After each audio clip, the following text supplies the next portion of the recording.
Olá a todos, sejam bem-vindos à primeira edição do podcast Degrau da Notícia. E vamos começar bem com um tema muito relevante para a sociedade, que é o abuso sexual infantil. E nesse primeiro programa eu não poderia deixar de entrevistar duas referências para falar sobre o tema. Eu convidei o Dr. Rafael Bastos, professor de pós-graduação e servidor público federal da vice-presidência do TRF3, e a doutora Dayana Tavares, juíza do TJSE, Tribunal de Justiça do Estado do Ceará. Sejam bem-vindos ao programa. Quero agradecer aqui a participação dos dois. Esse tema é de suma importância, relevância social, e no decorrer desse programa vamos esclarecer os nossos telespectadores dúvidas referente a abuso sexual infantil. Muito obrigado pela presença, doutora. Muito obrigado pela presença, Rafael. Eu queria, então, começar a entrevistar você, meritíssima, a respeito de como é feito o trabalho na sua comarca com relação às crianças que são vítimas de abuso sexual. Como é que você começou nessa área, o que te trouxe e as sentenças que a senhora profere, como que é feito decorrer todo o processo? Primeiramente, agradecer a oportunidade de falar sobre o tema, violência sexual contra crianças e adolescentes. É um tema muito delicado, que a gente vem trabalhando dentro do Poder Judiciário de forma bem intensa para combater, prevenir, apesar de ter também o pós, que é a questão do julgamento sobre esses crimes, mas o principal também, enquanto Poder Judiciário, enquanto instituição, é viabilizar maneiras de levar informações e prevenir tais crimes, essas condutas. E assim, eu venho do TJ Ceará, sou juíza. Tomei posse recente, foi no dia 20 de janeiro deste ano. E a minha primeira comarca foi a comarca de Alto Santo, no Ceará. E lá, quando eu cheguei na comarca, comecei aquele processo de me ambientar na comarca, os processos que tinham maior volume, tentar organizar aquela comarca. E eu me deparei com uma demanda muito alta de processos que envolviam violência sexual contra crianças e adolescentes, o estupro de vulnerável. E aquilo mexeu muito comigo, porque eu sou realmente muito sensível a esse tipo de assunto, dessa problemática que a nossa sociedade enfrenta. E eu não consigo ficar parada, Então, eu sou uma juíza realmente que tenho esse olhar de querer modificar a realidade de alguma forma. E eu percebo, assim, eu vejo o cargo de juíza, da magistratura, como não é só um cargo. Eu posso utilizar esse cargo para o bem, para tentar fazer algo diferente, para poder modificar essa realidade de alguma forma, ainda que pequena. Então, aquele jurisdicionado, aquela pessoa que está ali, ela busca a justiça. De alguma forma, elas estão esperando por um juiz que fale em nome da sociedade, que dê essa resposta rápida, célere. Lógico que a gente tem uma quantidade de processos muito alta, para resolver. Mas eu tento trazer qualidade e celeridade nesses processos. Então, me deparando com essa situação, eu conversei com a minha equipe e disse, não, a gente precisa ver uma forma de melhorar dentro daqui do município o que vem acontecendo, porque está muito alto. Então, a gente precisa olhar o que está acontecendo e transformar de alguma forma essa estrutura aqui. Então, o que foi que eu fiz inicialmente? Percebendo isso, antes mesmo quando eu estava ainda no começo, eu fui chamada, fui convidada pelo desembargador Everardo, que está à frente do Núcleo de Cooperação Judiciária do TJ Ceará. Foi uma oportunidade incrível, eu sou muito grata a ele por isso, porque me deu a oportunidade de levar esses projetos, assim, tendo o apoio do tribunal, que isso é muito importante, porque às vezes a gente sozinho não tem esse apoio. Como é que a gente vai fazer algo, enquanto juiz, se não tiver o apoio ali da instituição? E o tribunal, através do núcleo, me deu muito suporte. Então, na primeira reunião, eu levei logo esse projeto, a minha ideia. O desembargador disse, não, escreva o projeto. Escrevi um projeto. E o meu projeto, inicialmente, era de como a gente estabelecer um fluxo em relação ao depoimento especial, que é a oitiva dessas vítimas, Essas vítimas que sofrem abusos sexuais, são vítimas crianças e adolescentes que precisam de um acolhimento, por conta dos traumas gerados e de estar ali na sua infância, que a proteção integral que o Poder Judiciário garante tem que ser resguardado, A Constituição protege e garante esses direitos. E nós, enquanto instituição, não podemos nos omitir, de forma alguma. Então, considerando essa situação, eu fiz esse fluxo, né? Desenhei um fluxo, depois acho que pode até passar aqui também.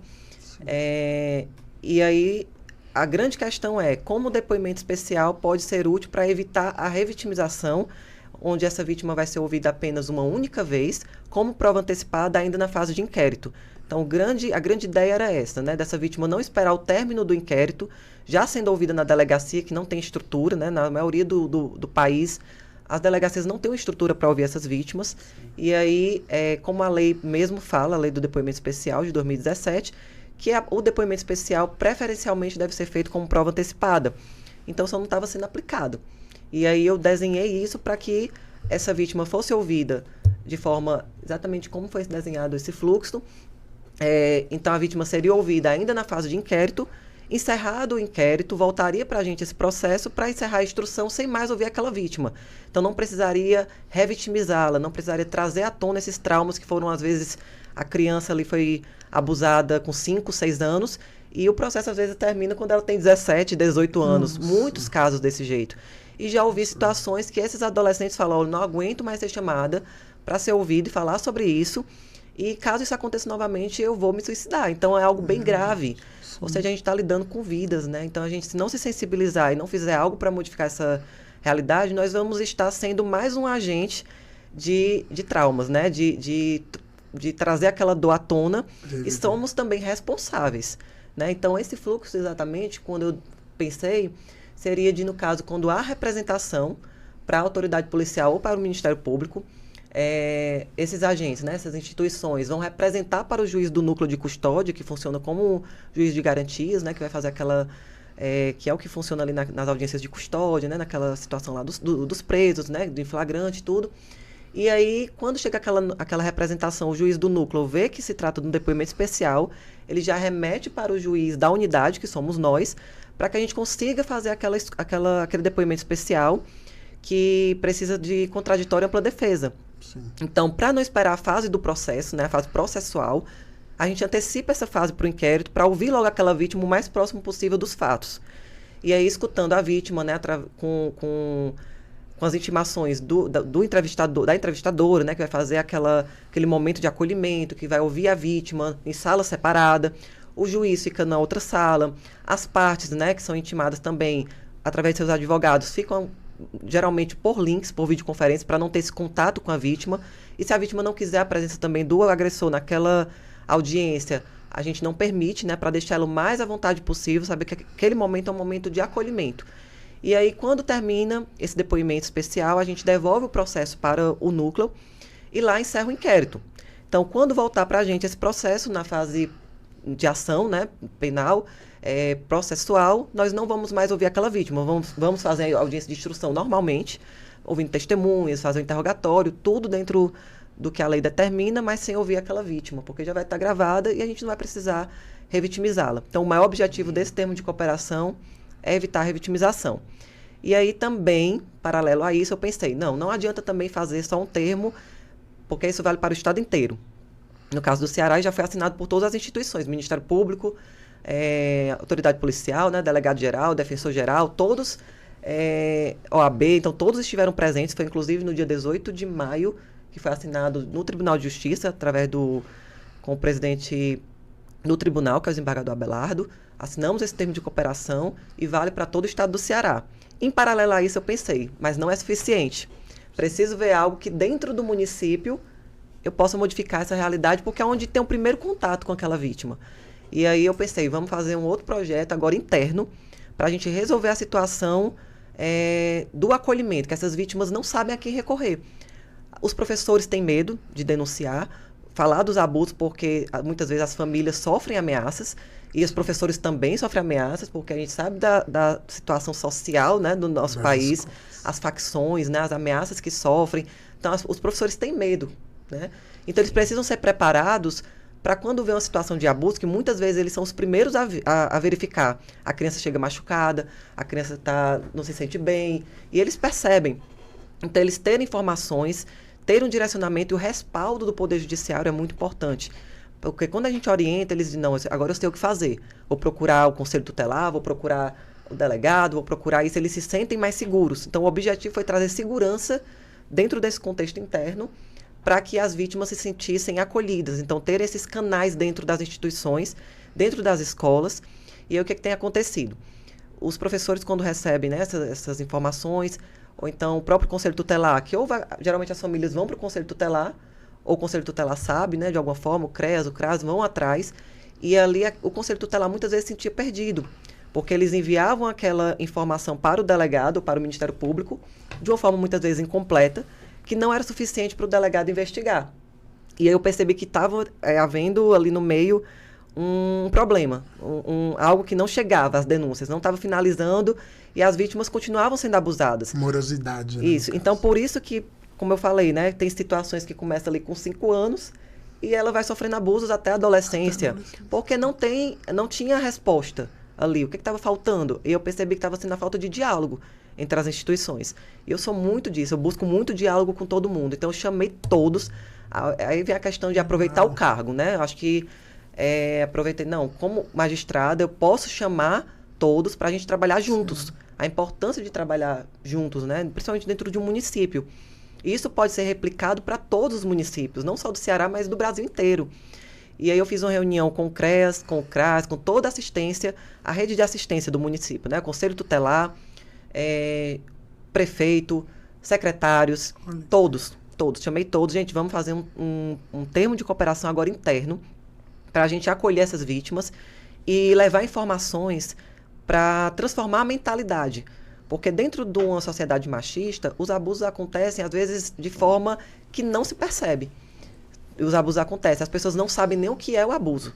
Então, quando a gente divulga o abuso é o toque, o abuso é passar a mão onde não deve, essas crianças e adolescentes, quando têm a informação, isso está acontecendo comigo, então eu posso denunciar. E aí elas procuram um professor que vai estar orientado a saber o que fazer nessa situação, procurar o conselho, procurar o judiciário, procurar o Ministério Público. Então, eles ficavam assim, eu procuro quem? E aí o nosso problema maior que eu percebi, que eu disse assim, não, gente, o Conselho Tutelar, o que está acontecendo é que essa informação não chega redondinha para o Conselho. E aí o que eles faziam? Eles informavam assim para o delegado, a criança sofre abuso sexual. Não detalhava. Lógico que não tem que detalhar. O Conselho Tutelar ele vai levar informação, mas tem que levar informação de forma mais organizada. E aí eu me reuni com eles e com o delegado e disse assim, gente, o que está acontecendo? E o delegado disse, não, a informação está vindo para mim, mas eu não consigo nem saber para onde ir. Então, vamos organizar. E aí tem um relatório que, inclusive, o Conselho Tutelar já tinha, que eu acho que é feito até pelo governo, algo desse tipo, e a gente melhorou ele. Então, a escuta especializada, que é exatamente esse primeiro contato da vítima que vai ali para o Conselho Tutelar, né, ou para essa rede de assistência, ela vai relatar o que aconteceu, de forma espontânea. O Conselho Tutelar não faz perguntas, não questiona, ele vai ouvir. E aí eu falei, olha, é importante que na hora que a criança fala, ou o adolescente, escreva tudo que ela falou nas palavras dela. Não mude as palavras. Se ela fala com um termo diferente, anote do jeito que ela... Gíria. Porque se ela me tocou na parte tal, de uma forma que ela fala, anote daquela forma. Porque a criança fala e transmite o que ela passou pelas palavras que ela tem conhecimento. E quando chegar no depoimento especial, que já vai ser na fase do processo ali, ela vai repetir aquelas palavras. Então, se não entender o que ela fala, a gente está colocando palavras que não é dela e não vai entender, não vai compreender o que realmente houve. E aí esse relatório, esse formulário começou a ser preenchido da forma correta. Foram preenchendo tudo direitinho, conforme ela falava, ela relatava detalhes, eles iam anotando tudo. Com esse relatório, eles enviavam para o delegado, porque não serve como prova, é um meio de prova, né? Lógico, porque ali só está relatando o que a criança falou. Mas o delegado, a partir disso, ele começou a ter elementos para investigar melhor. Então ela falou do padrasto, falou do tio. A criança detalhou aqui que o tio já se aproximou de uma forma diferente. Vamos investigar. E geralmente era certeiro, assim. Eles entravam, investigavam, conseguiam fazer, porque eles têm a preparação e a técnica para fazer a investigação, né? Nós não temos, em geral, mas eles têm. E eles conseguiam chegar no abusador e fazer as prisões, se for um flagrante, conseguir ter maiores elementos para pedir uma prisão, né, preventiva que fosse, e começou a girar. Então, começou a funcionar dentro do município, inclusive Alto Santo foi o meu protótipo, né, porque comecei a ver que dava certo. E aí, todo mundo começou a se organizar. Então, cada um sabia suas competências. O Conselho Tutelar agia de uma forma, o delegado já sabia como receber aquilo, como levar para o núcleo de custódia, como essa informação, porque depois de toda essa cadeia, o Ministério Público, o sistema todo acontecendo direitinho, é que isso vai chegar no judiciário. O judiciário só vai receber aquilo já quando chega no depoimento especial, na fase do processo. Que aí vem com essa história da prova antecipada, né? Mas só vai chegar no juiz depois de tudo isso. Imagina só se essa vítima chega no Conselho Tutelar e lá não tem esse apoio, não tem esse acolhimento, não vai conseguir levar essa informação para o delegado representar e aí vai se perder, né? Então, as vítimas não vão se sentir confortáveis em falar, porque não vai se sentir segura, vão estar relatando essa história várias vezes em vários ambientes constrangedores, né? Seja na própria rede, se não tiver pessoas capacitadas para ouvi-las, psicólogos, né? Um conselho tutelar preparado, elas vão se sentir desconfortáveis, não vão querer ir lá falar, porque é um trauma, né? Então, elas vão estar ali sofrendo mais uma vez o abuso, revivendo aquela situação. E aí, saindo daquilo ali de uma forma correta, elas vão ver acontecer e vão ver esse abusador, eventualmente, né, passar pelo processo e, se for o caso, né, se tudo realmente sendo comprovado por todos os elementos de prova, porque, lógico, o depoimento especial auditiva, a palavra da vítima não é o único elemento, mas é muito relevante, né, de acordo com a jurisprudência do STJ, juntamente com os outros elementos de prova, com as outras análises que vão ser feitas durante o processo, o juiz vai ter condições de analisar e julgar aquela situação. Então, não começa só ali na ação, né? Ela começa muito antes. E estava sendo esquecida esse antes, né? Na fase interna, interna mesmo, que eu falo dentro do município. Se não tiver uma cadeia organizada, um fluxo correto, vai se perder. Morosidade. Né? Morosidade. E ali, aquela vítima que foi ali falar o que aconteceu, não vai se sentir segura, não vai ter a credibilidade do judiciário, a confiança no judiciário. Não vai acontecer nada mesmo, para que eu vou falar sobre isso? Né? E viver com aquilo ali, lhe torturando, lhe deixando mal e sofrendo os abusos ainda, porque geralmente esses abusos acontecem dentro de casa. São tios, são pais, né? A gente vê as notícias direto aí na mídia. Então, não são pessoas estranhas, são pessoas dentro da família, 99% dos casos. Né? Às vezes é um vizinho, alguém próximo que fica ali, mas geralmente é dentro de casa. Mas é isso, eu falo bastante, né? Então... Doutora Daiana traz aqui a questão de razoabilidade e duração do processo, né? Que é uma garantia que foi introduzida na nossa Constituição com a emenda 45 de 2004. Olha, você vê que não faz tanto tempo, né? Nós temos praticamente 20 anos, vai fazer ainda, né? Então, é de extrema relevância essa questão que ela trouxe do depoimento antecipado, dessa questão da produção de prova una, né? Porque você evita a questão da prescrição, que é uma coisa terrível no processo penal, né? Que é o Estado perder o direito de punir. A pessoa é culpada, a pessoa cometeu um crime, está ali, as provas estão de maneira robusta, escancarada nos autos, não há nada que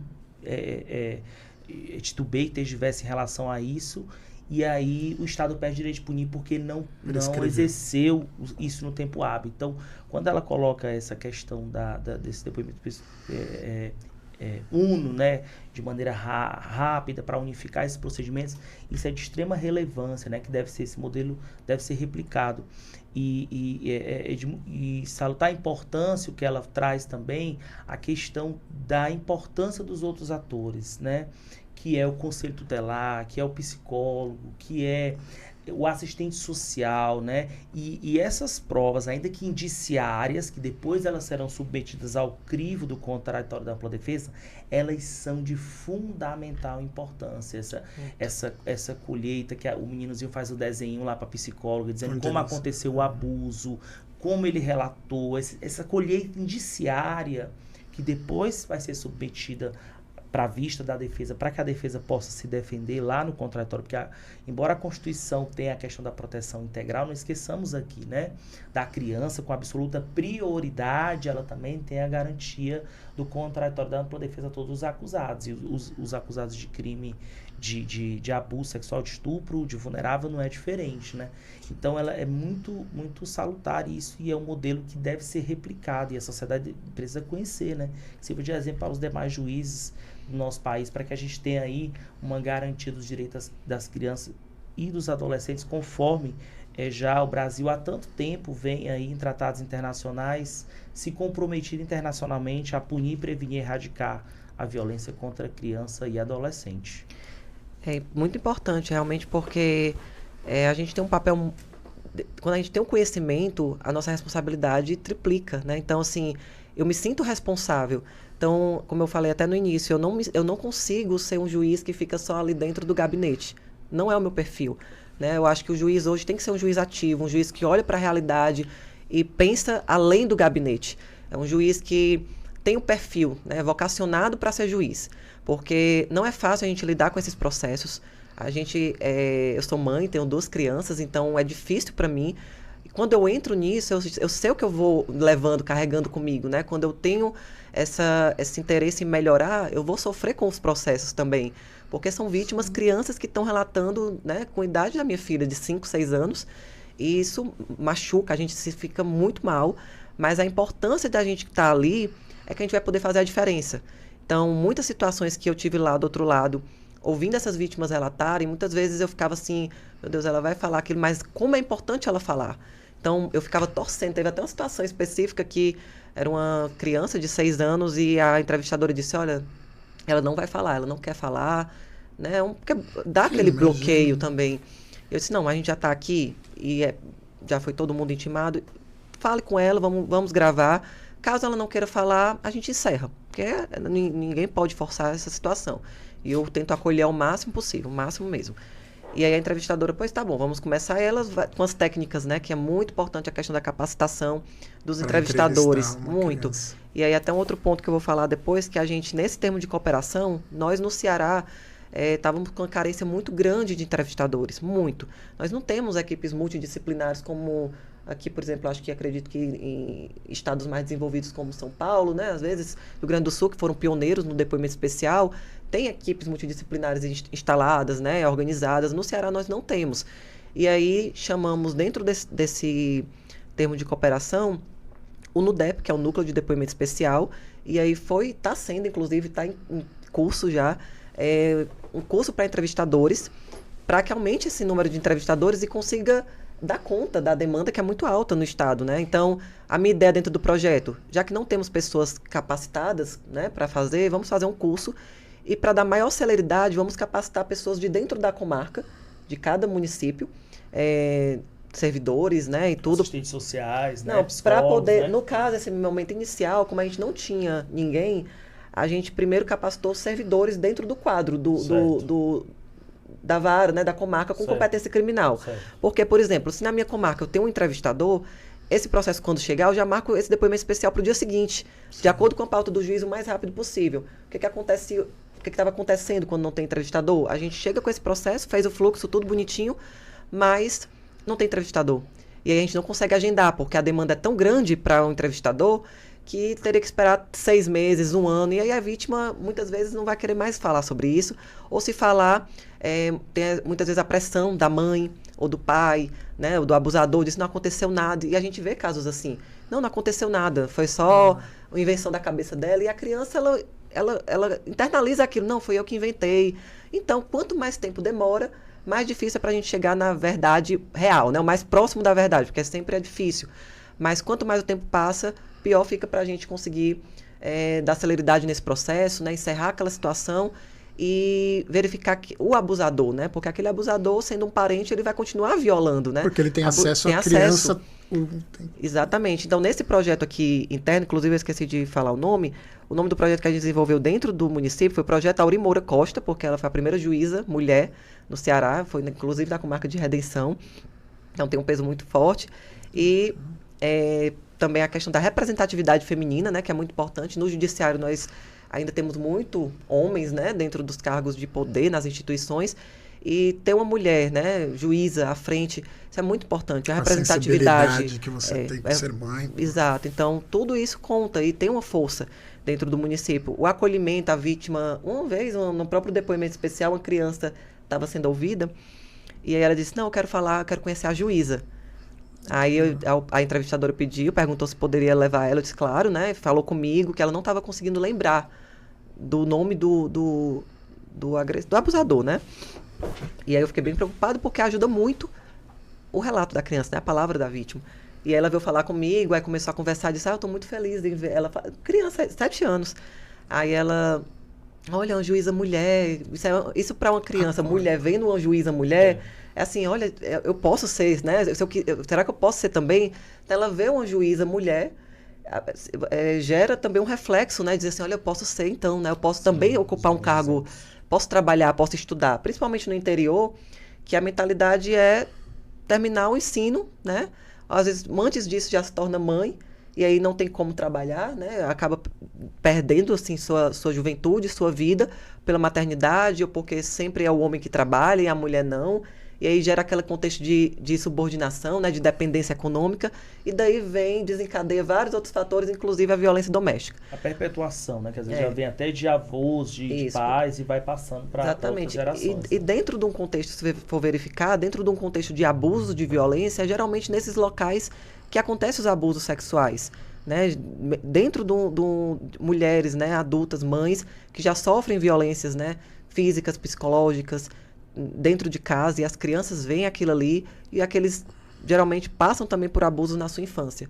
Então, tudo está encadeado, tudo está ligado. E a conivência, muitas vezes, da mãe. Da mãe, né? Na omissão. De quem tem a curatela da criança. Isso, e vê ali o parceiro, né? Que às vezes é o padrasto. Que tem dependência emocional. A dependência emocional, econômica. Então, ela não consegue sair daquela relação e permite, né? Aquela situação de assim, é como se não visse ou não quisesse ver, para manter aquela situação, porque precisa do dinheiro daquela pessoa para se sustentar, para comer, para levar comida para os filhos. Então, ela suporta os abusos para conseguir ter aquela questão do mínimo da dignidade, né? E que já não tem mais, porque ela está passando por uma situação achando que aquilo ali não tem uma outra opção, não tem outra escolha, né?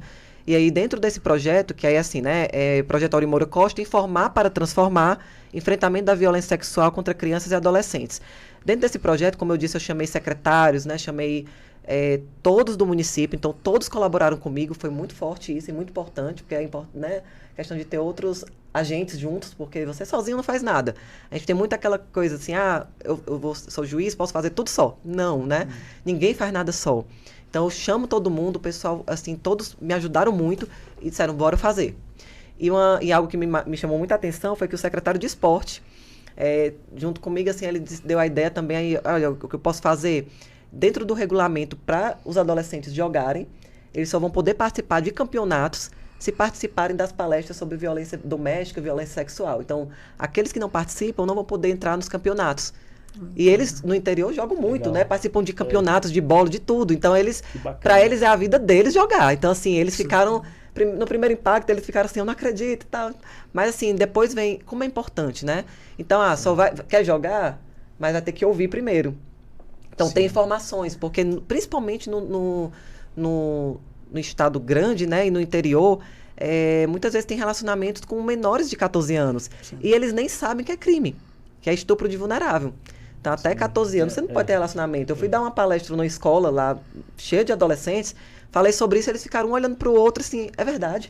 Então, assim, eles, 18 anos namorando com menina de 13, pessoa de 20 anos namorando com 14, 12 anos, não pode, né? Não pode. Crime. É crime. E os pais sabem, né? Que sabem que tem um relacionamento.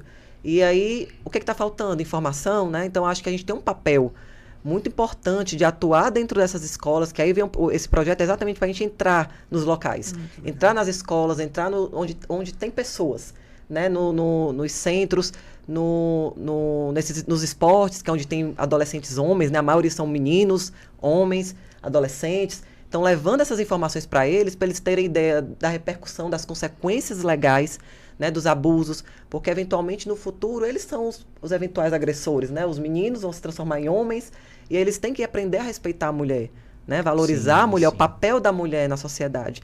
E o desconhecimento, a falta de informação e a cultura machista que eles já crescem nela, né? Achando a mulher que tem que ficar dentro de casa, a mulher que tem que ser mãe, cuidar dos filhos, eu que saio. Então, assim, eles não admitem a mulher trabalhando, eles não entendem que a mulher tem esse direito, e a própria mulher, por não ter com quem deixar, por questões financeiras, não trabalha, não tem dinheiro, então elas vão precisar estar realmente se sujeitando àquilo, né, passando por várias situações de abusos, né, agressões, palavras, né, diminuindo a mulher, vitimizando a mulher, deixando... O principal, né, doutora, o não é não, né? Então, acho que essa formação aí desses adolescentes, jovens, é de fundamental importância, porque a cultura machista estrutural, ela pregou que o homem tem a propriedade, a posse. Quando ele abusa uma mulher, toca sem o consentimento dela, ele toma uma atitude contrária à sexualidade dela de maneira livre, é a exemplificação da coisificação, de entender que a mulher é um mero objeto, ele não entende ela como sujeito de direitos, e tão quanto ele que ela tem a liberdade de dizer o não. Então, acho que isso foi... Você vê que como boas práticas devem ser replicadas, o secretário de Esporte vê essa questão, né, e coloca isso uma exigência para que ele possa ter acesso aos campeonatos. E aí você vai, né, de qualquer forma, difundindo esse conhecimento, esse entendimento, que eu acho que é de fundamental importância para quebrar esse machismo estrutural. Exatamente. E a gente vê que estados que são mais pobres, né, estados mais isso, porque aí a questão do homem dominador sobrepuja, né? Isso vem de uma maneira mais forte para que e aí demonstra nas estatísticas a quantidade desses crimes, que é uma coisa assustadora. Acho que não sei se dá para aparecer aqui também, mas dentro desse projeto Aurimoura Costa tem aqui, né, que é essa parte da Secretaria de Esportes. Então, parceria com o Poder Executivo, Secretaria de Esportes. A modificação do regulamento dos torneios municipais de esportes para que conste a obrigatoriedade de participação em palestra informativa sobre violência e abuso sexual contra crianças e adolescentes, advertindo os atletas de que a ausência nessa palestra implicará na retirada dos nomes do torneio, inviabilizando a participação no evento. Então, assim, nenhum quer deixar de participar. Então, todos vão estar lá presentes, ouvindo, por pior que seja, assim, que eles não queiram, mas vão ouvir, né? Então, a gente precisa ter esse controle, porque a gente está numa sociedade que precisa conhecer os direitos da mulher, precisa entender a representatividade, a força, né, da mulher também como em direitos iguais, né? Sim. Então, é difícil isso no interior, porque é um trabalho mesmo de formiguinha, que você vai ali lutando contra uma estrutura machista que não é de agora, né? A gente sofre com isso anos, né? A própria mulher, né, se sente culpada por estar trabalhando. No meu caso, eu posso citar até o meu caso, né? Então, sou juíza, tenho que estar no interior, longe das minhas filhas, e a gente se sente culpado por estar trabalhando, mesmo sendo a profissão que você escolheu para você, né, que é o seu sonho, que você trabalha e vive por isso, você se sente culpado por ser mulher, porque tem um julgamento social que diz, não, você é para estar em casa com seus filhos, né? Então a gente se sente culpado o tempo inteiro. Aí você fica, nossa, eu realmente era para estar lá, não era para estar trabalhando. Então, por que hoje a dificuldade de chegar as mulheres nos cargos maiores de poder, e aí vem a questão da representatividade no STF, né? Essa modificação do cenário de dar maior abertura para as mulheres, uma participação mais equânime, né? Ali para as mulheres chegarem nos cargos mais altos de Tribunal de Justiça, no STJ. Quando a doutora fala desse porque pensamento... é por indicação, né? Não é por... Porque a própria mulher, ela prefere estar mais próximo de casa, sim, com os filhos, do que promover na carreira. Então já começa aí, né? Então a gente tem essa dificuldade pelo fato de ser mulher. Quando a doutora fala isso, ela está reproduzindo um pensamento machista. Quando ela fala que fica com peso na consciência, porque exatamente, está trabalhando para que... e os filhos estão em casa. Mas ela também o marido está lá, sim, e o marido tem tão quanto a obrigação de cuidar dos filhos. E ele tem esse peso na consciência, né? Então, ela. Também, ele tem esse peso que está trabalhando. O homem não carrega esse peso. Não carrega, né? Traz, né? E a sociedade não cobra, então é muito mais fácil, né? É difícil olhar para a mulher e ver... você está aqui no interior, poderia estar em casa, né? Poderia estar sendo... O seu marido não já trabalha, não já... Mas, assim, não vê que a mulher precisa também da sua independência. Sim. E que a gente lutou muitos anos para chegar aqui. Sim. Né? Então, onde é que se via há tempo atrás uma mulher juíza?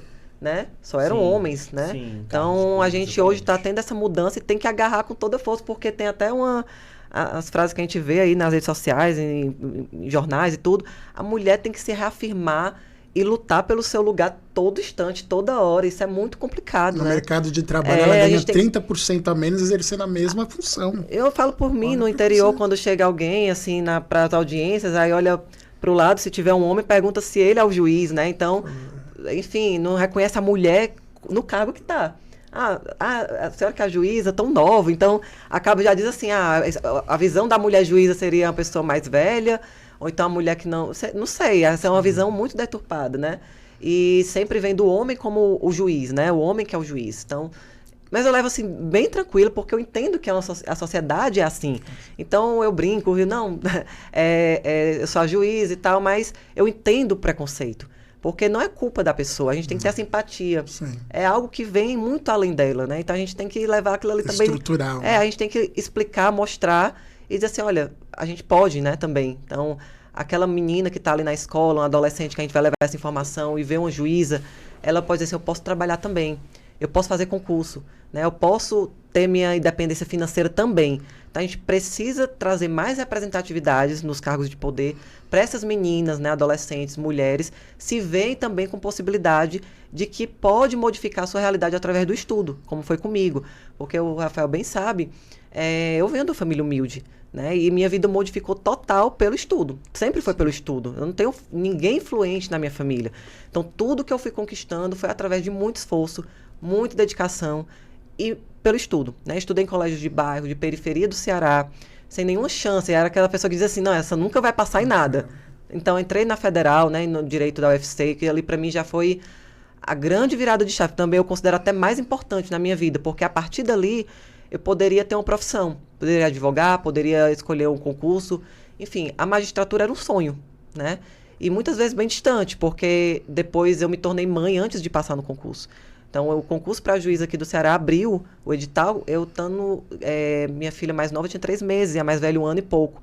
Então, eu estava para desistir, porque eu ficava me comparando o tempo todo. Não, gente, não é possível. Eu não vou me inscrever para esse concurso, porque eu estou amamentando, com 2 filhas pequenas, todo mundo estudando o tempo inteiro. E eu tendo que estudar sem dormir. Passei 2 anos sem dormir nada. Sim, eu imagino. Foi muito doloroso, é muito difícil, porque a maternidade, ela não é fácil. Né? Essa ideia que passam na aparência, né, de que a maternidade é fácil, né, que é aquela coisa que você amanhece feliz a mãe e bem... amamentando, aquela imagem, gente, né? Não existe. E eu sofri muito porque eu tinha que estudar e ser mãe, porque ser mãe você ali você vai aprendendo a ser mãe também. Sim. Então, mãe de primeira viagem, né? E eu recebo muitos comentários no Instagram de mães que deixaram de estudar, deixaram um sonho por se tornar mães. E eu tento incentivar, de alguma forma, nas minhas redes sociais, de que nós podemos, mesmo com todas as dificuldades, e eu coloquei isso na minha cabeça naquele momento do concurso, que ainda que demorasse, eu ia chegar lá.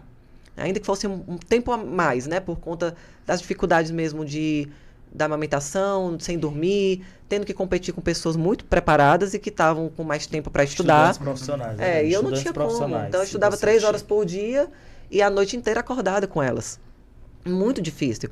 Hoje, uma pessoa passa uma noite sem dormir direito, não consegue nem abrir um livro, né? Não consegue nem ler, nem entender o que está lendo. Eu fiquei com a adrenalina tão alta, assim, com aquele peso do concurso, e fui fazendo as fases e passando, que quando terminou o concurso eu estava assim, eu adoeci, então assim, fiquei com refluxo, a imunidade baixou, então, porque eu estava mantendo aquilo ali por conta do momento, né? Mas meu corpo estava se acabando, assim, eu estava desgastado, estava mentalmente muito mal. E aí, já no finalzinho do concurso, antes da prova oral, a gente faz uns exames, né? Que faz aqueles exames de psicotécnico, com exames médicos. E o psiquiatra olhou para mim e falou assim, olha, do jeito que você tá aí, você não vai aguentar, né? Você vai ter que entrar em medicamentos pesados, né? Sua rotina como mãe, estudando, sem dormir, seu corpo não aguenta. A qualquer momento pode desligar. E eu fiquei preocupada, né? Porque eu estava ali perto da prova oral, já era a última fase, muito cansada. E aí ele me disse, faça atividade física, vamos ver se resolve. Comecei a fazer 2 vezes por semana. E aí foi minha virada de chave novamente, que salvou minha vida. Porque eu comecei a ir 2 vezes, eu ia naquele horário ali já no final da tarde. Quando eu saía de lá, as meninas dormiam geralmente ali 8 horas, 8h30, eu colocava para dormir. Eu ia estudar essa hora até meia-noite, que é a hora que elas acordavam, e eu passava a madrugada acordada. Mas a atividade física foi conseguindo me dar uma oxigenação, assim, como se fosse uma energia a mais nesses dias. E eu fui conseguindo ter mais ânimo, ter mais, assim, ficar mais energizada, podemos assim dizer. E depois que terminou o concurso, pronto, aí eu não larguei mais, porque a atividade física realmente mudou minha vida, né? Então eu levo isso, que a gente precisa se cuidar. Então o que eu quero passar com isso? Que nós, enquanto mulheres, né, não podemos nos esquecer por ser mãe. A gente só vai conseguir dar algo de bom para os nossos filhos, para nossa família, se a gente se sentir bem. Então a gente não pode esquecer que a gente é mulher, que a gente precisa se cuidar, não pelos outros, por nós, né? A gente só vai conseguir transmitir que a gente é o nosso melhor lado, né, para a nossa família, se nós estivermos se sentindo bem, né?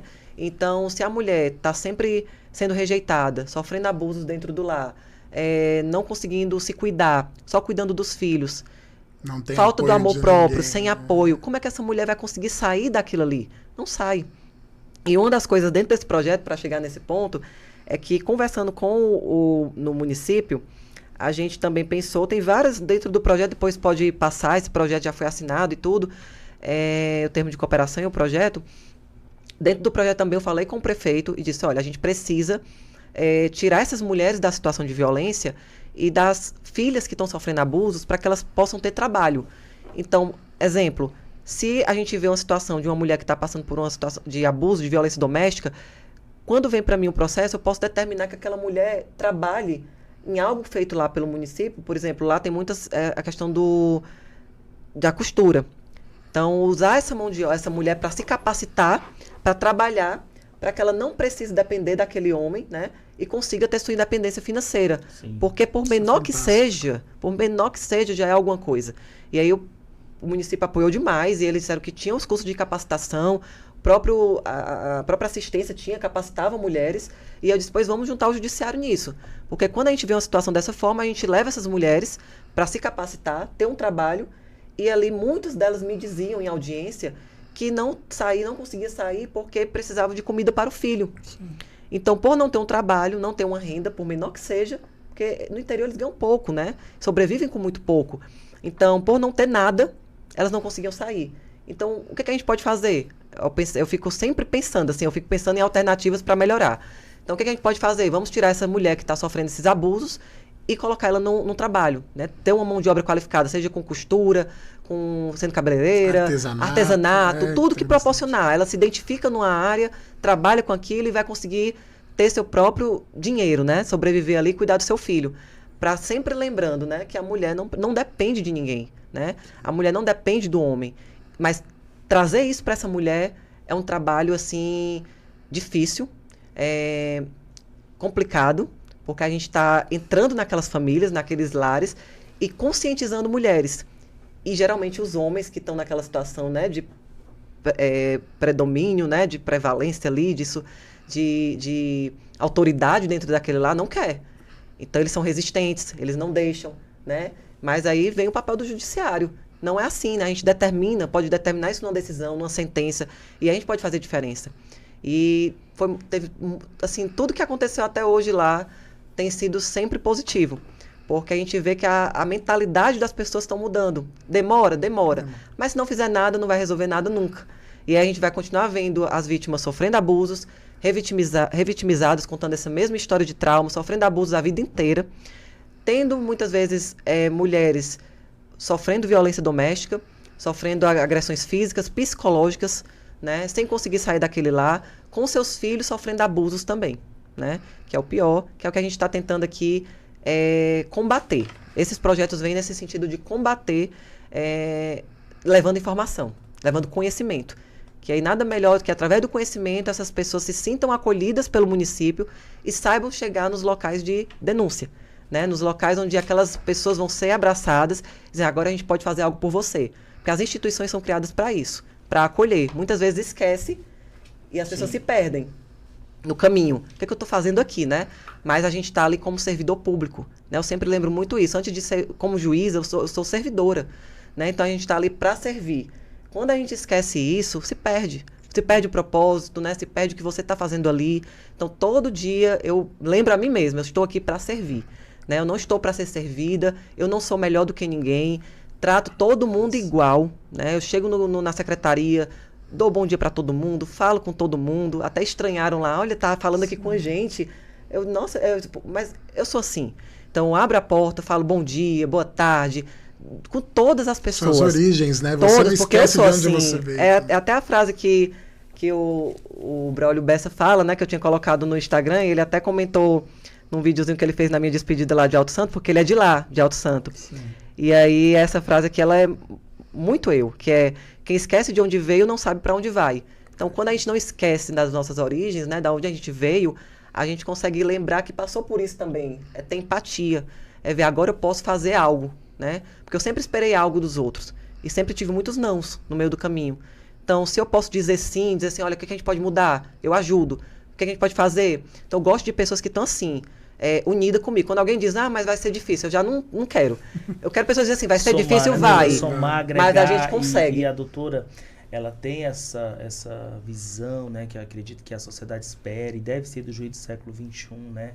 Uma juíza realmente comprometida com as questões sociais, né? Uma juíza, tira-se aquela magistratura hermética, aquela magistratura fechada, aquele juiz que é inacessível, né? Que ele tem que ter a sua independência, a sua imparcialidade, mas ele tem que ter a consciência de ser um juiz transformador social, que ele pode transformar, sim, uma comarca, a sociedade que ele está inserido, né? Não só é importante o juiz ter status, ter prestígio, sim, tem que ter, eu acredito, tem que ter subsídios à altura do que ele deve viver bem para a sua dignidade familiar, sim, porque ele decide questões importantes para o A responsabilidade é muito grande, né? A gente tem um peso muito grande. É uma vida, né? Cada processo são várias vidas que... mas ela tem a doutora Daiana é brilhante porque a gente tem conhecimento de que ela tem esse enraizamento social, de saber da importância de transformar. Depois já está convidada aqui a doutora Flávia, que é uma juíza também, que é auxiliar, acredito, do ministro Barroso, e ela também, ela levanta essa questão, ela é uma juíza preta, e ela levanta essa questão da negritude, das meninas se verem nos espaços de poder, meninas pretas. Podem ser juízes, podem ser desembargadoras, podem ser... Muito legal o trabalho dela, já está logo convidada, a doutora Flávia aqui. É muito legal esse trabalho que ela faz, né? Então, é importante isso, né? Ter essa concatenação social, né? Em servir ao público e focar não nos problemas, mas na solução. Eu acho que hoje o principal desafio, a doutora Daiana me relatando aqui no caminho, né, os gargalos da administração pública, ela enquanto agora gestora, ela disse que passou no concurso enquanto gestora, e ela, os subordinados, os funcionários, os colaboradores, ela disse, olha, Rafael, é difícil porque a gente tem pessoas que não focam na solução, né? Eu foco na solução do problema, né? É muito importante, porque eu gosto de resolver problemas, né? Acho que o judiciário me traz isso o tempo inteiro, porque são problemas que a gente está trazendo ali, a vida das pessoas estão chegando para a gente e a gente precisa resolver. Então, o que eu acho que é importante, até mesmo nas audiências, né? Dizer para as partes, a gente está aqui para resolver. Então, vocês vão sair daqui com o problema resolvido, né? Então, não é chegar no judiciário e sair com mais problemas do que chegou. Sim. É sair estando satisfeito. Porque, lógico que uma parte acaba vencendo, outra não, mas a gente consegue ter um equilíbrio. E é sair daquela audiência, daquele processo, com a sensação de que foi justo. A justiça cumpriu o seu trabalho. Então, assim, ainda que a parte perca, porque ali é um jogo. Então, um vai perder, outro vai ganhar. Sim. Mas é sentir que foi feito um processo justo, um processo que teve celeridade, um processo que foi... permitiu o contraditório, né? Deu garantias às partes, elas se sentiram ouvidas. Então, isso faz com que seja um processo que dê essa garantia constitucional, né? Da proteção de direitos. E quando as partes se sentem assim, elas saem satisfeitas. Pode não ter ganhado, mas elas ficam felizes na resolução daquilo ali, só daquele peso daquele processo se encerrar. Então, a gente precisa dar uma resposta. Eu falo muito na minha secretaria, com o meu gabinete, que é melhor que a gente dê uma resposta que não agrade, né? Às vezes a parte não vai gostar, mas pelo menos é uma resposta, ela pode recorrer. Pior é quando nós não damos uma resposta, aquele processo fica parado por anos e anos, morosidade. E corre o risco de prescrever ainda, isso tudo, né? E aí ela não vai conseguir ver uma resposta àquilo e nem recorrer, para eventualmente mudar a decisão, né? Então, a possibilidade do recurso, que é uma garantia, só vai vir se nós decidirmos. Então, eu sempre prezo muito. Eu falo, olha, aqui, imagina se fosse cada um de nós com o processo. Vocês queriam ver o processo demorando, então sempre tenho reuniões mensais com a equipe e sempre para a gente produzir muito, para a gente dar celeridade com qualidade, para que esses processos tenham a saída o mais rápido possível. Porque esses processos, à medida que estão ali parados, são vidas que estão esperando o judiciário e aí essa resposta é nossa, né? Então, acaba que essa visão do judiciário, o judiciário é moroso, o judiciário é isso, são muitos processos? São. Mas se a gente está trabalhando ali, fazendo um trabalho no máximo possível, né? De forma... obedecendo a ordem cronológica dos processos e tentando dar vazão, a gente vai conseguir ter uma resposta positiva da sociedade. Que foi o que aconteceu em Alto Santo, que agora eu promovi para Boa Viagem, na intermediária. Mas quando eu estava em Alto Santo, todos os advogados, né, cartórios, as pessoas, as partes chegavam, olha, eu achava que esse processo nunca ia ser resolvido. Então, em pouco tempo, eles tiveram uma resposta e viram, não acredito que vai sair, porque a gente viu os processos girarem, né, recebendo as intimações, os processos rodando, girando. Isso é bom, por mais que não finalize, mas você vê os processos acontecendo, né, saindo do lugar. Então, eu prezo muito, eu não gosto de ver filas paradas, então eu fico sempre bem tensa com isso. Eu falo para minha equipe, gente, eu não quero ver essas filas aqui, a gente precisa, vamos organizar estratégias para a gente tirar essas filas que estão há mais tempo paradas. Então, a gente, como o Rafael disse, a gente tem que aprender a ser gestor, porque a gente não estuda para isso, né? A gente estuda o direito, a parte técnica, mas ser gestor é o maior desafio do juiz hoje, né? Então, assim, esses processos, como eu disse, né, quando eu vejo essas situações que eu vi específica, que é uma realidade que não é só do Ceará, é no Brasil inteiro, né? É um problema estrutural. Os abusos estão cada vez mais noticiados, independente de classe social, não são só pessoas pobres que passam por abusos, né? Não só são vítimas pobres, né? Tem pessoas de todas as classes, tem servidoras públicas, mulheres que chegam para mim e relatam que sofreram abusos na infância e que não tiveram coragem de falar, porque a família podia culpar, os julgamentos dos amigos, de todos, e preferiram guardar aquela dor, aquele trauma, por não ter o acolhimento. E uma das primeiras coisas que eu cheguei na comarca, eu disse aqui, eu deixo sempre as portas abertas, né? Trato todo mundo igual, recebo todo mundo, né? Então, assim, eu não tenho distinção, falo com os advogados, falo com todo mundo mesmo, e tento mostrar que o judiciário está próximo da sociedade. Porque o que eles falavam lá? A gente vê o juiz, o judiciário como algo tão distante que a gente nunca nem via. Então, eu disse assim, ao contrário, aqui eu quero que vocês vejam que o judiciário está aqui, né? O judiciário está presente. Se não for assim, as pessoas não vão ter confiança no judiciário. As pessoas confiam naquilo que elas veem, né? Naquilo que elas olham assim, com essa juíza eu posso contar. Se acontecer algo desse tipo, eu sei que eles vão colocar para frente. Então, eu quero que eles tenham essa sensação de segurança, né, de confiança mesmo no judiciário. E quando eu vejo processos que estavam há anos parados, tratando de violência sexual, as vítimas sendo ouvidas várias vezes, né, sem um fluxo, e aí veio toda essa ideia, por isso que surgiu esse projeto logo no comecinho, assim que eu entrei. Porque eu via que estava uma lei de 2017, nós estamos em 2023, e essa lei não foi regulamentada ainda. Então, a ideia do fluxo é já pensando na possibilidade de uma regulamentação dessa lei para unificar isso no Brasil inteiro, né? Porque isso está como um termo de cooperação no Ceará, mas por que não poderia ser para o Brasil, né? Um fluxo que é adaptado à realidade de cada estado, porque nós temos, cada estado é diferente, território, né? Muito. Então, a gente precisa adaptar para a realidade daquele estado. Tem estados que não tem nenhuma equipe, não tem psicólogos, não tem assistente social, não tem nada. Tem outros que tem tudo. Então, adaptando aquilo ali para a gente obedecer o mínimo que a própria lei diz, né? Por que não escuta essas vítimas o mais próximo dos fatos, né? Uma única vez? Por que tem que ficar chamando essa vítima para reviver esse trauma por 10, 12, 15 anos, né? Desde a infância. E ali a vida daquela pessoa se perde nesse processo, porque ela só vive para aquilo, esperando o término desse processo, esperando ser chamada novamente, né? E muitas vezes continuando sofrendo os abusos, porque não teve o apoio institucional.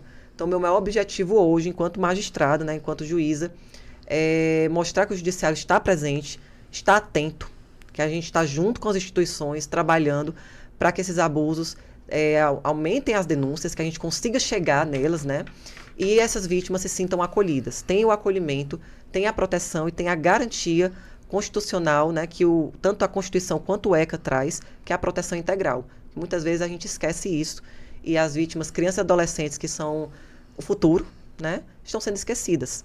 E aí vem notícias e mais notícias diárias, porque eu estou acompanhado, tem sido diárias mesmo. Inclusive saiu um relatório do Ministério da Saúde com uma análise de números, inclusive eu coloquei dentro dos arquivos aí essa análise do Ministério da Saúde, com aumento de casos de violência sexual contra crianças e adolescentes. É absurdo, é muito grande no Brasil inteiro, não só no Ceará, é muito alto. E aí a gente vê o que está acontecendo. Então é hora das instituições pararem, né, se concentrarem na viabilidade, doutora, de modificar essa realidade, né? Permita fazer uma parte. Será que na realidade sempre houve Será que não é que houve a explosão das estatísticas? Sempre havia subnotificação ou ausência de notificação. Também. Né? Com a questão da informação, com a questão de boas práticas difundidas no Poder Judiciário, com a questão da TV, dos veículos de comunicação, da mídia, as pessoas estão se encorajando. O caso recente, por exemplo, de violência, no caso aí doméstica, da Ana Hickman, né? Então as pessoas se colocam, poxa, ela é famosa, milionária, rica, uma profissional da mídia, conhecida nacionalmente e internacionalmente. E se aconteceu com ela e ela teve coragem de denunciar, de pagar um preço alto, porque ela está sendo muito corajosa nesse caso, por que eu não posso também ajuda denunciar? muito. Por que eu não posso também? Então, acredito que esses dados alarmantes, eles refletem muito mais a ausência de notificação ou a subnotificação, quando não havia, né? O problema é porque quando se trata de crianças e adolescentes, as crianças não vão só para o conselho tutelar, elas vão acompanhadas dos pais, né? Muitas vezes aquele pai que abusa, o padrasto, vai junto. E aí aconteceu muito de o conselho tutelar falar comigo e dizer, olha, chega que a criança se sente, não quer falar, e a gente não sabe o que fazer. E aí foi aí que o judiciário entra, dando esse apoio. A criança fala na presença de quem ela quiser. Então, o que é que você tem que perguntar? Você quer falar sozinha comigo, acompanhada da sua mãe? Quer que seu pai participe, seu padrasto, quem estiver lá? E muitas vezes a criança diz, não, eu quero falar só para a conselheira. Ou então, eu quero falar só com a presença da minha mãe. E o pai queria... Ela disse que tinha muitas situações que o pai estava lá junto, queria entrar para ouvir o que ela estava falando. Isso é uma forma de coagir a criança. Ela não vai se sentir à vontade. Porque o pai pode Exato. ser... Então, eu disse, não permita. E aí é o respaldo do judiciário. Porque se ele... resistir e quiser estar presente quando a criança não quer, nós estamos violando o direito daquela criança. E aí, entre em contato com a gente, né? Entre em contato com o delegado, com o Ministério Público, com o Judiciário, porque aqui a gente está de portas abertas para resolver essas situações, para ouvir a vítima da forma como ela quiser ser ouvida. Até porque aquele momento é o mais importante, porque é o da escuta especializada. Sim. E isso, doutora, pode ser até caso de prisão preventiva, 312 do Código de Processo Penal, porque aí ele está dificultando a colheita da prova, ele está procurando destruir provas, ele está dificultando, porque nesses crimes sexuais perpetrados ocultas, o depoimento da vítima tem valor preponderante, primordial. Muito. Então, à medida que ele está ali dificultando, pode ser um caso até de requisitos da prisão preventiva. E são muitas situações que a gente se depara no dia a dia que não dá para ficar só olhando, né? Não consigo ficar só olhando. E até complementando aqui, esses projetos que eu venho desenvolvendo em relação à violência sexual mudou muito a realidade lá do município. Porque agora eles sabem que existe um combate, que existe um olhar de todas as instituições. Então já foi diminuindo os casos, né? A questão de... Quando eu cheguei, eram tantos processos, e aí quando eu já estava saindo, já estavam menos casos, as pessoas já estavam entendendo que estava havendo a fiscalização, denúncias, então as pessoas estavam sendo investigadas, estavam sendo presas eventualmente, quando tinha os flagrantes e tal. Então, assim, quando as instituições estão unidas naquele propósito, as pessoas percebem. Todos lá sabiam, olha, a juíza trabalha com isso, né? Com esse estudo sobre violência sexual, com crianças, as adolescentes se sentiam mais seguras, procuravam mais o conselho tutelar, sabiam o que estava acontecendo, a gente divulgava o projeto, que é muito importante essa divulgação. E aí, cheguei na comarca agora de Boa Viagem e me deparei já com outra situação, que é da pessoa com deficiência. Que o que é que acontece? Muitas vezes, para conseguir o benefício, o BPC, o INSS exige um curador. E aí aquela parte, né, tem que entrar com a ação, né, interpor uma ação, requerendo um curador para receber o benefício, né, em seu nome, atuar em seu nome. Só que o Estatuto da Pessoa com Deficiência, que é de 2015, alterou o Código Civil e diz que a pessoa com deficiência, ela não é incapaz, né? Então, o curador, ele é para a pessoa incapaz, absolutamente incapaz. Mas ainda assim há aquela perpetuação da falta de conhecimento. Então, mudou a lei de 2015 e ainda hoje se exige para a pessoa com deficiência como se ela fosse incapaz. Então, assim, as pessoas com deficiência, quando você pergunta para elas, um dos relatos mais traumáticos que elas dizem é serem tratadas como incapazes, por ser deficiente. Então, assim, é absurdo. E aí, esse outro projeto que eu estou desenvolvendo é para fazer um termo de cooperação para que o INSS pare com essa exigência em relação às pessoas com deficiência. E só exigir realmente o curador, né, entrar com ação de curatela, nos casos que a pessoa for incapaz, que não tiver a capacidade para os seus atos civis. Né? A perícia, tudo. Mas a pessoa com deficiência, ela é plenamente capaz. Claro. Ela faz tudo. Então, por que tratar a pessoa com deficiência como incapaz? Você está diminuindo mais ainda aquela pessoa, né? Então, você está dizendo, a pessoa com deficiência, ela não é uma pessoa normal. Tá errado, né? A pessoa com deficiência é uma pessoa com todos os direitos, plenamente capaz, assim como nós, né? Então, por que tratar diferente? Sim. Então, isso já me deixou angustiada quando eu cheguei. Então, já foi uma outra ideia, porque eu pensei, eu não posso perpetuar mais uma situação de violação de direitos. Então, quando o judiciário percebe esse tipo de situação e faz algo para modificar essa realidade, a gente está com um judiciário ativo, né? Um judiciário que se coloca no lugar do outro, tem empatia, porque aquela pessoa não vai conseguir fazer nada. Mas nós, enquanto instituições, podemos nos unir e dizer assim, não, está errado. Vamos modificar essa realidade também, né? E várias outras situações vão aparecer, vão surgindo e a gente pode mudar. Então, quando você não faz nada e diz, não, vamos manter, já está assim mesmo, né? O que é que custa fazer o curador aqui? Custa, porque a gente está violando um direito, né? Hoje, o Código Civil prevê, o Estatuto da Pessoa com Deficiência, a tomada de decisão apoiada, ao invés do curador, que é a pessoa com deficiência escolher pessoas da sua família, pessoas de confiança, para lhe ajudar nos atos que ela precise, se ela quiser. Então, tratar a pessoa com deficiência como incapaz é uma violação absurda de direitos. E a gente não pode permitir. E eu me vejo, enquanto no Poder Judiciário, né, que eu não posso me calar nem me omitir numa situação dessas. Porque me dói ver a situação, né, e não, simplesmente não fazer nada. Eu estou me omitindo. Então, o papel do juiz, o papel do judiciário é ter simpatia e colocar isso dentro do processo, né? Não é só julgar, não é só manter o que está acontecendo. É você olhar, ei, tá errado, vamos fazer diferente. Um exemplo, a questão que a gente estava comentando, muitas vezes o curador tem aquela questão de fazer empréstimos em nome do curatelano, né? Porque ele recebe algum benefício. Recebe, e ele fica ali com... a maioria entra com isso querendo o benefício. É para o benefício.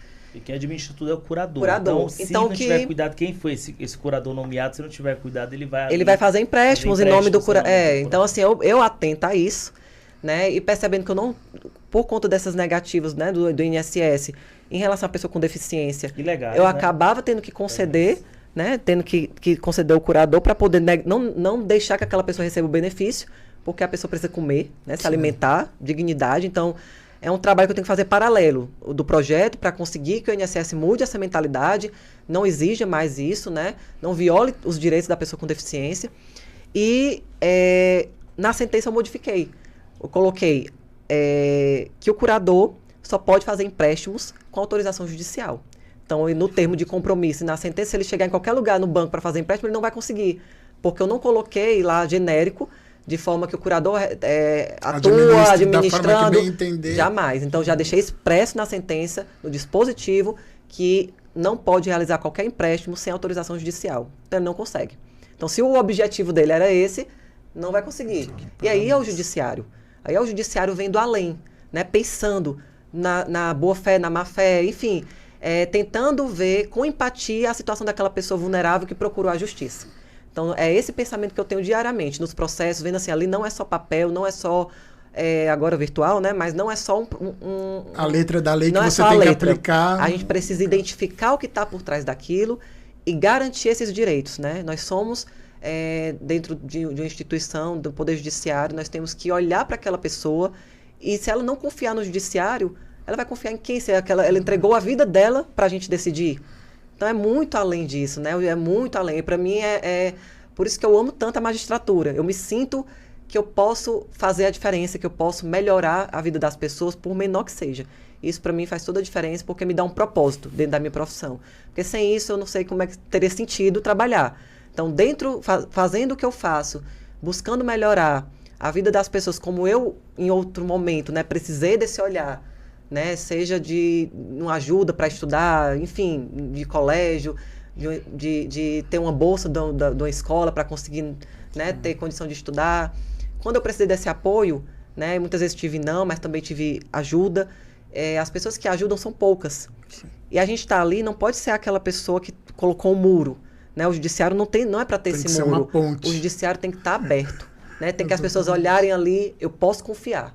Né? Porque eu sei que se meu processo chegar lá, eu vou ter meu processo resolvido e da melhor forma.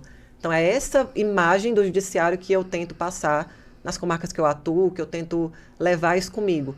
né? E graças a Deus as pessoas se sentem muito acolhidas, tem dado muito certo. Eu sempre busco um diálogo com todos.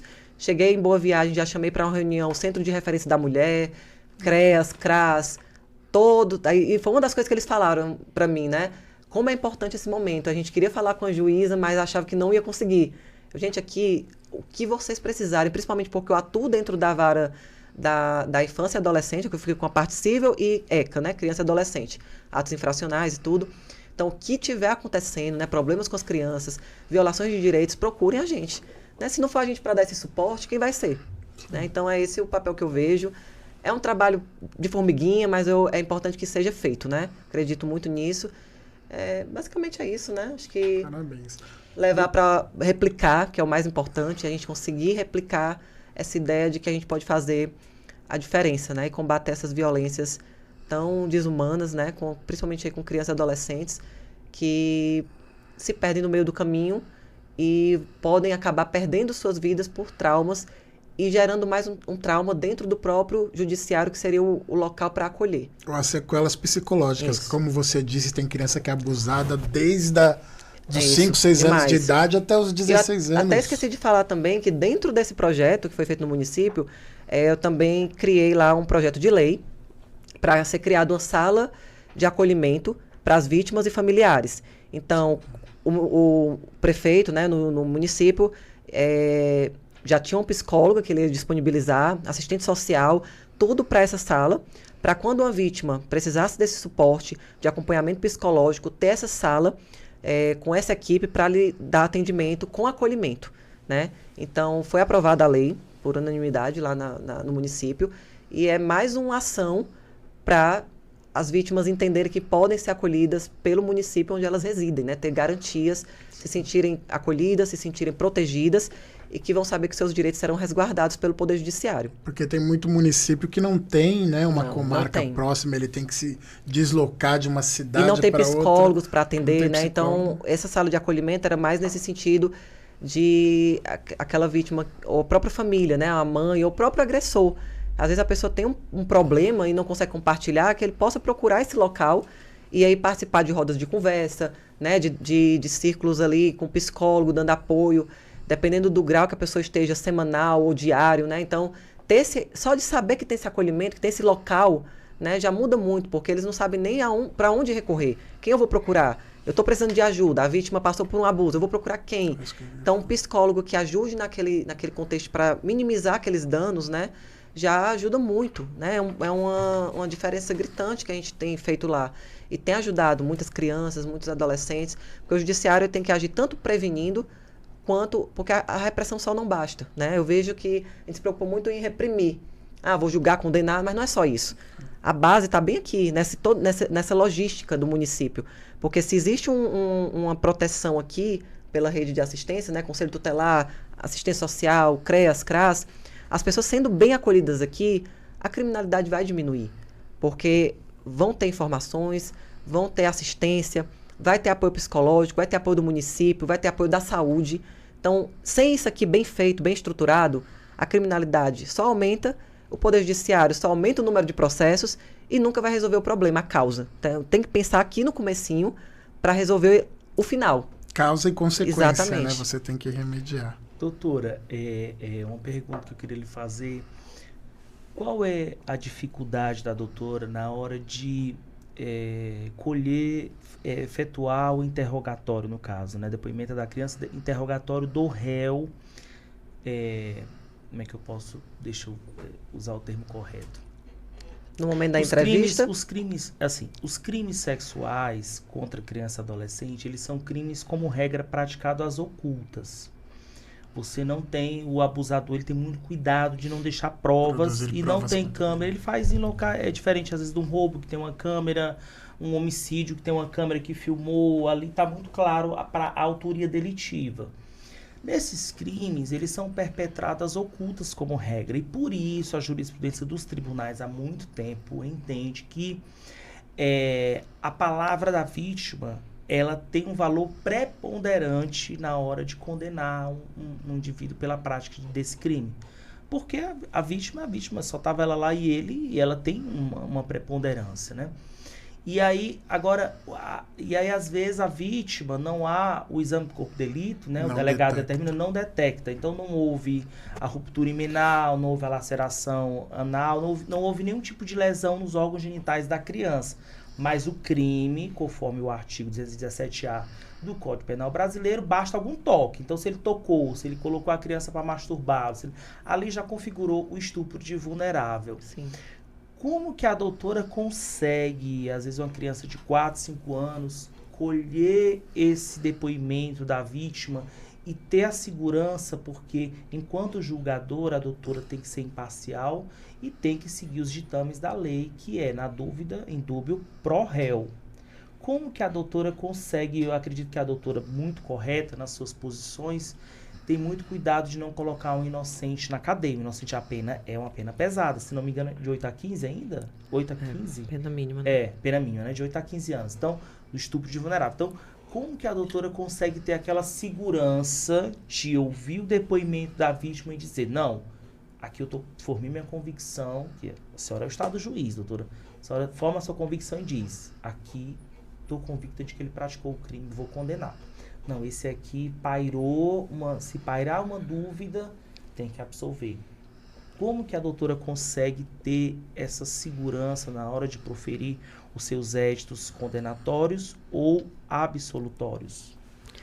Não é fácil, porque realmente é o que se chama, até no artigo que eu escrevi, a violência silenciosa, né? Então, é feita às escondidas, né? Então, a vítima, criança ali, adolescente, é a que vai realmente saber o que houve.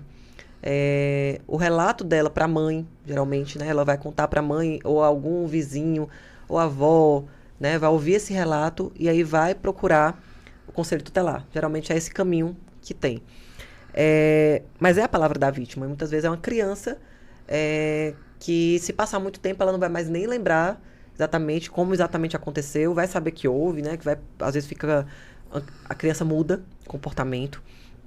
E aí a mãe leva para psicólogo, tenta saber o que foi, vai tentando ver, e aí de repente quando o psicólogo identifica que pode ter sofrido um abuso. Então é sempre muito difícil.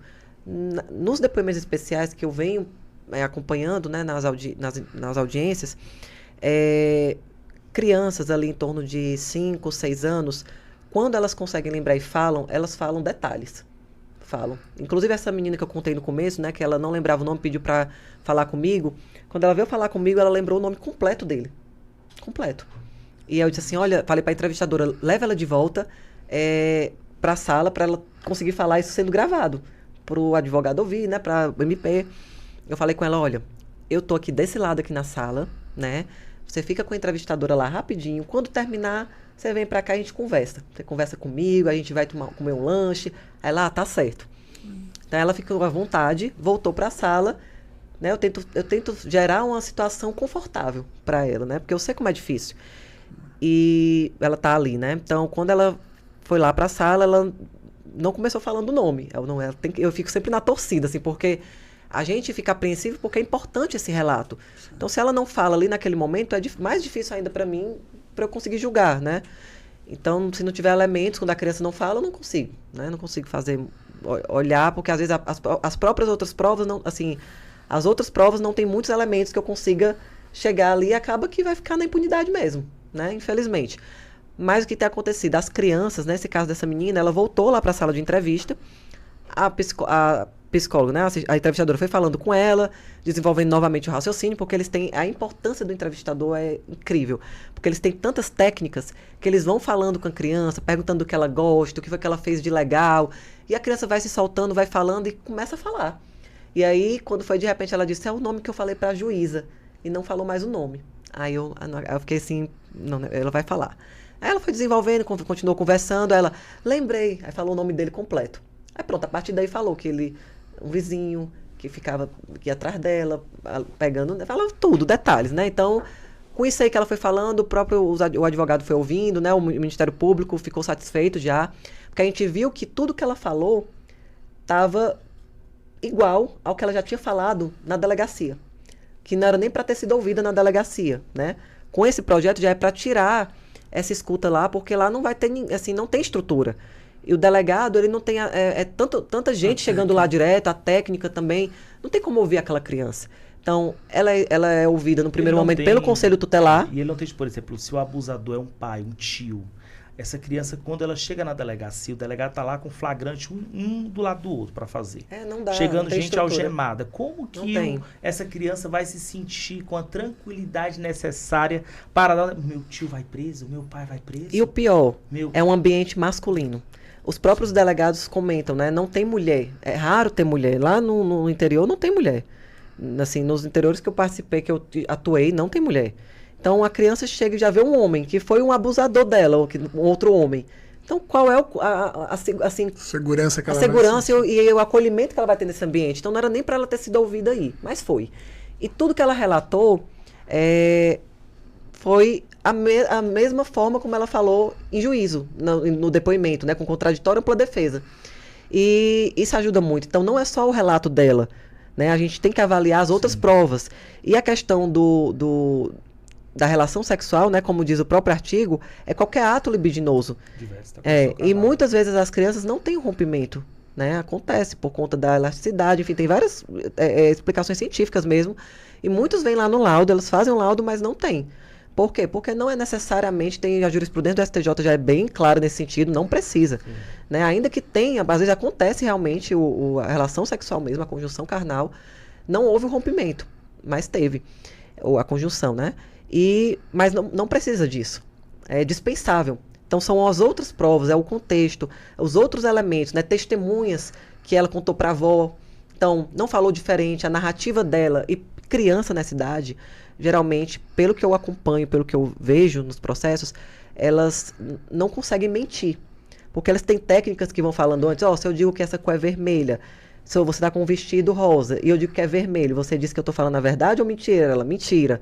Então ela entende os comandos. Primeiro ela a entrevistadora com essas técnicas, vai mostrando os comandos. É muito interessante. Porque ela entende o que ela vai falar como verdade e o que ela vai falar como mentira. Então a criança, geralmente ela mantém o que ela falou. Ela não se perde. Então a gente percebe quando, se for inventando, né, o nervosismo, a criança fala de uma forma muito tranquila. Quando ela fala tudo, né, fala detalhes. Então, assim, para uma criança inventar esse tipo de situação, é difícil. Quando vai chegando ali mais adolescente, né, já aconteceu casos, né, de adolescente ter visto uma forma de afastar o meu padrasto de dentro de casa. É dizer que ele me abusou. Acontece, mas aí você consegue, pelo relato, você vê que a pessoa está confusa, depois ela declara para a própria mãe que inventou. Então, tudo isso aí faz a gente corroborar os fatos ali, ver o que realmente aconteceu ou não, e não condenar injustamente uma pessoa. A gente, antes de fazer qualquer medida, a gente tem que ter muito cuidado. É uma responsabilidade muito grande. Sim. Muito, muito grande. Então, não é fácil. Por isso que eu tento analisar todos os detalhes, ver se o que ela falou está realmente condizente com o que a fala anterior dela, se as testemunhas, se a mãe, né, se a avó que ouviu, a vizinha que viu, os relatos, né, o laudo. Então, se tudo corrobora para aquela situação realmente ter acontecido. Ninguém pode determinar uma prisão de forma aleatória. A gente tem muita responsabilidade. Mas a gente pode afastar aquela pessoa do lar. Se é uma suspeita, a gente pode dizer, olha, o senhor não entra nessa casa, até a gente terminar aqui a investigação. Então, tem outras medidas cautelares que a gente pode determinar antes de uma prisão. Prisão é o último caso. Então, aquela pessoa fica afastada, vai morar em outro local, né, com algum familiar, tira aquela criança daquela situação. Já aconteceu casos, né, de um irmão, né, ter abusado de 2 irmãs menores. Né? Então, acontece, né? Acontece. E aí é muito, muito problemático isso. Então, aí ele foi internado. Aí depois, como ele não podia mais conviver com aquelas crianças, ele foi para casa do pai dele, né? Porque ele era filho da mesma mãe, mas de pais diferentes, né? Então a gente colocou ele para residir com o pai para tirar ele da internação, visando também porque ele é adolescente. Então a gente tem ainda é um sopesamento ali, porque a gente está lidando com crianças, ele era adolescente. Ato infracional, né? Ato infracional. E lógico que a gente sabe também que a internação é a última medida. Sim. Tá? A gente visando também o desenvolvimento dele enquanto adolescente, para ele não ficar naquele ambiente, colocamos ele na casa do pai, para se afastar das irmãs, né, as meninas. Então a gente tem que pensar em todos os lados, protegendo todos, garantindo os direitos e diminuindo os abusos. Então a gente tem que pensar em tudo. É muito difícil. Então, mas por isso tem que ter essa visão humana. Porque senão você acaba beneficiando um lado, o outro vai também, aquele adolescente se perdeu em algum momento, né, ali. E aí você também não pode acabar a vida dele, né? Mas você precisa ver meios que transformem ele, né? Transformem ele enquanto ser humano, né? Com dignidade, protegendo também ele, porque ele também está protegido. Ele é uma pessoa, ele é um ser humano, né? Os direitos humanos protegem a todos. Mas a gente está vendo situações de abuso dentro de casa. Então a gente precisa tirar do lar. Como é que eu poderia permitir que aquele adolescente, durante toda a investigação, durante todo o processo, continuasse morando com aquelas duas meninas? Uma das meninas não conseguiu nem falar, com medo, né? Então, assim, a gente não pode permitir que as vítimas sejam revitimizadas se eu mantiver aquele abusador, né, no mesmo ambiente delas. Elas não queriam que eles fossem internados porque era irmão. Mas eu também não posso permitir que eles continuem lá. Então, a gente tem que pensar em tudo. É bem delicado. Mas é importante esse olhar. É muito importante. Porque você tem que proteger a todos de forma igual, garantindo os direitos, né? E a outra coisa mais importante dentro dessas audiências que você perguntou é as perguntas que revitimizam, que é o que eu vejo mais. Sempre antes de iniciar o depoimento especial, eu converso com o Ministério Público, com os advogados ou o defensor público e digo, gente, aqui explico o que é o depoimento especial. É um momento de acolhimento, é um momento que a vítima está revivendo os seus traumas. Quando eu vou ouvir a mãe, que a mãe chora nas audiências, né? Quando chega a audiência mesmo de instrução, eu sempre peço desculpa por estar trazendo ela para aquele momento. E aí ela se sente mais... Ela para de chorar, ela se sente mais assim, tipo, acolhida. Eu digo, olha, eu peço desculpas por a senhora estar revivendo esse momento aqui como mãe. Não é fácil, mas para a gente conseguir finalizar esse processo, a gente precisa lhe ouvir mais uma vez. Agora vai ser a última vez. Eu sempre falo para ela, vai ser a última vez. Nós estamos na audiência de instrução, sua filha já foi ouvida no momento certo, não vai ser mais ouvida agora. E aí peço desculpa por estarmos fazendo isso. Para ela sentir, olha, eles estão tendo empatia comigo. Eu estou sofrendo, mas uma juíza, né, mulher, está me dizendo que o judiciário está pedindo desculpas. É muito forte, porque eles são pessoas carentes de proteção. Então, sempre tento dar esse acolhimento, sempre. E aí falo também para a criança, né, quando ela chega, não deixo ela cruzar ali com o abusador, não tem contato de forma alguma, né? Eu sempre mando o link para eles, porque como ela vai estar no fórum, e no fórum no Ceará, pelo menos, não tem essa estrutura de ter salas separadas, se eles forem para o fórum, eles vão se cruzar.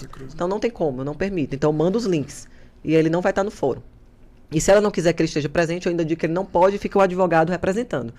Que aí ele já vai poder fazer as perguntas, o contraditório está garantido. Olha a diferença da doutora Daiana, uma juíza realmente antenada com a questão social. Quer dizer, ela, muitas vezes, o serviço público, eu como também servidor há 10 anos, a dificuldade, muitas vezes a gente trabalha em condições adversas.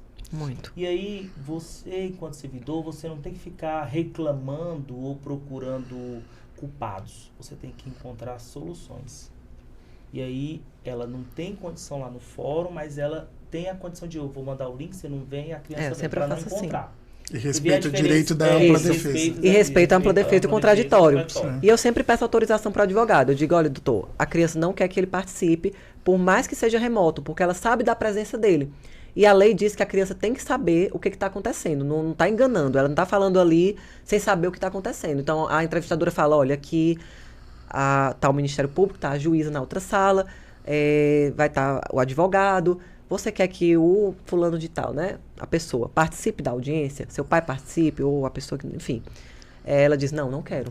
Aí, na mesma hora, eu abro o link e falo, doutor, a criança não quer a presença, por mais que seja remoto, não vai ficar só a presença do advogado. Eles entendem tranquilo, respeitam, então assim, tem acontecido de uma forma muito leve. Eu tenho tentado conduzir, porque o papel do juiz é de conduzir da maneira mais leve possível. Se você tumultuar isso, esse momento, pronto, desanda tudo. Então o juiz, ele tem que ser esse equilíbrio, ele é a ponte ali entre todos. Então se eu permito violações, o processo possivelmente vai ser nulo. Aquele depoimento e a criança vai ter que ser ouvida de novo. Então, eu tento resguardar ao máximo possível o interesse do menor, da criança, né? Então, quando eu começo, antes de iniciar lá a entrevista, eu já explico o que é o depoimento especial, o que é o acolhimento que a entrevistadora está fazendo, porque muitas vezes eles ficam, está demorando o acolhimento. Quero perguntar logo. Eu disse, não. O entrevistador, ele tem o tempo que ele quiser, até sentir que a criança está preparada para começar. Vai acolher, porque a lei diz lá que primeiro tem que ter o acolhimento dessa criança. Depois que a criança está ok, está falando ali, conversando melhor com a entrevistadora, ela diz, agora está pronta. Aí ela me comunica, a entrevistadora, ela diz, pronto, então tá ok. Falo para eles, né, pelo link, digo, olha, agora a gente pode começar, vai iniciar a gravação, peço que os senhores desliguem o microfone, porque não pode interromper lá, nem pode falar. E o que foi que eu pensei? Tem locais que eles fazem por um bipzinho no ouvido. A pessoa pergunta, ela escuta lá. O que eu pensei com isso? Isso é muito complicado, porque a pessoa vai estar ouvindo aqui e pode querer falar. E aí a criança vai estar ouvindo aquela troca de conversas ali. Então, o que foi que eu fiz? Tem o chat do Teams, né? Então, o que eu faço com a entrevistadora? O advogado, o Ministério Público, né, a Defensoria, vão fazer as perguntas que eles quiserem no decorrer da entrevista, vão escrevendo tudo lá no Teams. Eu pego tudo, copio, Ctrl+C, Ctrl+V e envio para a entrevistadora pelo WhatsApp. Então, a criança não vai saber que alguém está falando com ela aqui ou que estão ouvindo isso aqui, assim, dessa forma, né? De ficar falando. Pelo WhatsApp, como ela está lendo, ela vai responder pelo WhatsApp, não vai responder falando. Sim. Porque isso para a criança é mais um trauma. E aí eu mando as perguntas para ela, ela diz, essa pergunta aqui revitimiza a criança. Porque quando pergunta, você estava com a roupa tal, você se aproximou dele, você sentou no colo dele, você está revitimizando. Tá então, revivendo e ainda colocando ela como culpada. Então essas perguntas eu indefiro. E a própria entrevistadora eu mando toda para ela. E ela indefere e eu concordo, porque eu poderia dizer, não, eu pode, faça. Não vincula a entrevistadora. Mas assim, eu respeito muito o entrevistador. Quem está ali atuando de verdade é ela. Porque é ela que está lidando com aquele momento mais delicado da criança. E aí, muitas vezes, as partes querem perguntar, não, mas o processo, ela falou isso na delegacia, falou isso, tem no processo tal, eu quero que pergunte isso a ela. E aí tem que entender que dentro do procedimento, que inclusive é regulamentado, né, pelo CNJ, a criança só pode falar, o relato dela só pode ser construído, uma pergunta, do que ela falou. Eu não posso trazer informações, ainda que ela tenha falado em outro momento e esteja nos autos, trazer essa informação para dentro da entrevista, porque isso pode estar induzindo uma resposta, uma lembrança, que ela que tem que falar. Então, se ela fala um ponto, aconteceu isso, a partir dali a entrevistadora, com a técnica, ela consegue extrair tudo. Ela vai perguntando, vai desencadeando, e a pessoa vai trazendo as memórias, mas eu não posso permitir que o advogado, o próprio Ministério Público, a Defensoria, traga esse tipo de pergunta que leve a criança a passar por um processo de mais trauma, de mais revitimização. E aí tem fluído de forma muito leve, a criança sai como se não tivesse acontecido um dano maior. Ela conta aquilo que aconteceu com naturalidade, não se sente coagida, não se sente pressionada. Então, para ela ali é um momento que realmente ela sabe que foi para poder colaborar com a justiça. Fala o que aconteceu, sem perguntas invasivas, nada que traga à tona ela chorar. Às vezes chora pela emoção, né, por aquela lembrança. Mas, geralmente, com as crianças, elas são bem tranquilas. Elas falam mesmo, falam tudo quando lembram. É muito bacana, é diferente. Já quando vai ficando mais velha, adolescente, né, ali, já vem um peso muito maior, porque já vem a questão da culpa, né, junto com ela. Então, eu já tive acompanhando adolescentes que choravam, né, se sentindo culpadas por ter permitido. A vítima se sente culpada. E aí, imagina só fazer perguntas que revitimizem. Então, a gente não pode permitir. Então, o papel do juiz, nesse caso aí, é filtrar isso, né, mostrar para o entrevistador e concordar com o que o entrevistador está dizendo ali, olha, essa pergunta, ela vai revitimizar, ela vai gerar uma dor maior, né? Essa vítima não tem como responder isso. Então, é você dizer assim, né? Não faz sentido realmente, tá certo. E você falar para os advogados, olha, essa pergunta não foi respondida porque a entrevistadora entendeu que revitimizaria e é melhor evitar. E eles entendem tranquilo, tanto o promotor quanto os advogados têm sido, assim, fundamentais, porque eles entendem, não, tá certo. E não tem dado problema, não tem gerado nulidade, a gente encerra tranquilo, conseguiu as provas, o que ela falou. Inclusive, quando termina, tanto o MP quanto o advogado diz, estou satisfeito. A criança falou tudo que tinha para falar. A gente vê que as perguntas, às vezes querem perguntar porque acho que estão no papel de perguntar, né? Mas a gente tem que estudar mais. É o que eu falo muito lá dentro dos projetos, a gente precisa estudar mais sobre o acolhimento às vítimas de violência sexual. A gente, muitas vezes, nós mesmos, eu mesma, muitas vezes me pego, eu queria perguntar isso, mas quando eu penso que eu estou perguntando, é uma pergunta invasiva. Então, a gente tem que ter esse cuidado de não ficar revitimizando, né? A vítima já sofre muitos traumas o tempo inteiro. E a gente quer, às vezes, não, eu quero perguntar isso para saber se aconteceu mesmo, mas a gente não pensa que nós não temos a técnica adequada, né? A preparação adequada. Então, a gente tem que confiar nas pessoas que são capacitadas. Então, por isso que eu elogio e parabenizo muito as entrevistadoras. Quando vão lá, elogio muito elas. Parabéns pelo trabalho que desempenham, porque não é fácil escutar aqueles depoimentos. As técnicas que elas têm que aplicar tem que ter todo um cuidado, porque senão não flui. Então, assim, a gente tem que parabenizar os agentes que trabalham com a gente. Servidores, técnicos, profissionais, né? O município, os secretários, todos, conselho tutelar, assistência, psicólogos, os entrevistadores, tanto do tribunal quanto os que não são, os agentes mesmo, advogados, defensoria pública, Ministério Público, porque todos precisam se ajudar. Né? E quando existe essa engrenagem, né? Um depende do outro para que o trabalho seja exatamente. E quando executado. tem essa cooperação, o trabalho flui de uma maneira excelente. É muito bom trabalhar com diálogo. Então, algo que eu preservo como magistrada, onde eu estou, é diálogo.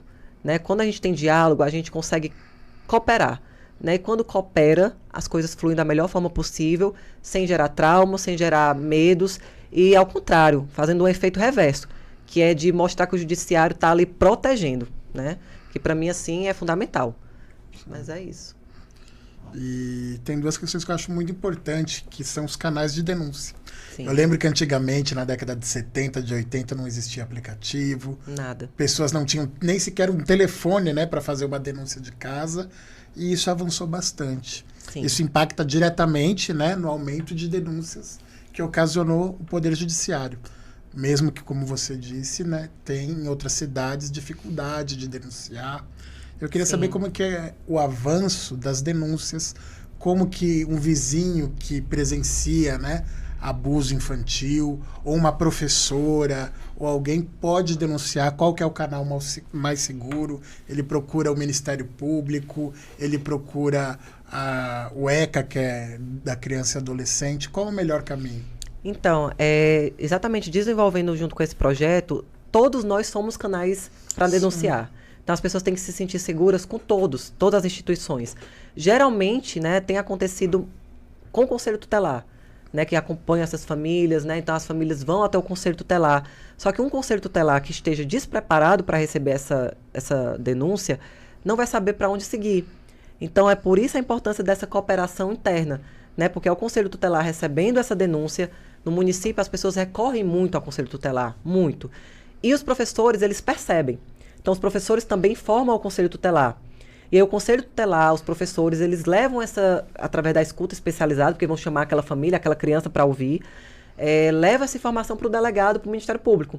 Porque a partir daí vem todo aquele projeto maior que já é para o depoimento especial. Que aí vem as denúncias para as instituições, né, Autoridade Policial, Ministério Público, e a representação para os núcleos. Porque nessa representação, tendo elementos suficientes, eles vão pedir o depoimento especial daquela criança. Porque aí a gente vai ouvir essa vítima, vai ver a situação, né? Eles conseguindo, se for ter situações que já conseguem fazer até o flagrante, né? Porque eles recebem a denúncia, já vão ali no local, investigam, veem e tal, percebem que acontece mesmo, os vizinhos relatam, tudo acontece, e eles já conseguem fazer o pedido para a prisão. Né? Então tem que ser tudo muito rápido. Por isso que eu fiz essa reunião com todos lá, porque não adianta um só fazer, se os outros estiverem sem essa conexão. Então, quando sai do Conselho Tutelar, já chega no delegado, ele já sabe o que tem que fazer. O Ministério Público já sabe o que tem que fazer, o Conselho Tutelar já sabe o que tem que fazer, e o Judiciário já sabe o que tem que fazer. Então, cada um conhecendo bem os seus papéis, essas denúncias não vão ficar paradas aqui, no meio do nada, né? Elas vão circular e vão chegar nos órgãos corretos, né? Nas instituições corretas, no tempo mais célere possível. Então, os canais de denúncia são vários, né? Nos municípios, a maioria são assim. É pelo Conselho Tutelar, é na escola, né? Com professores, diretores.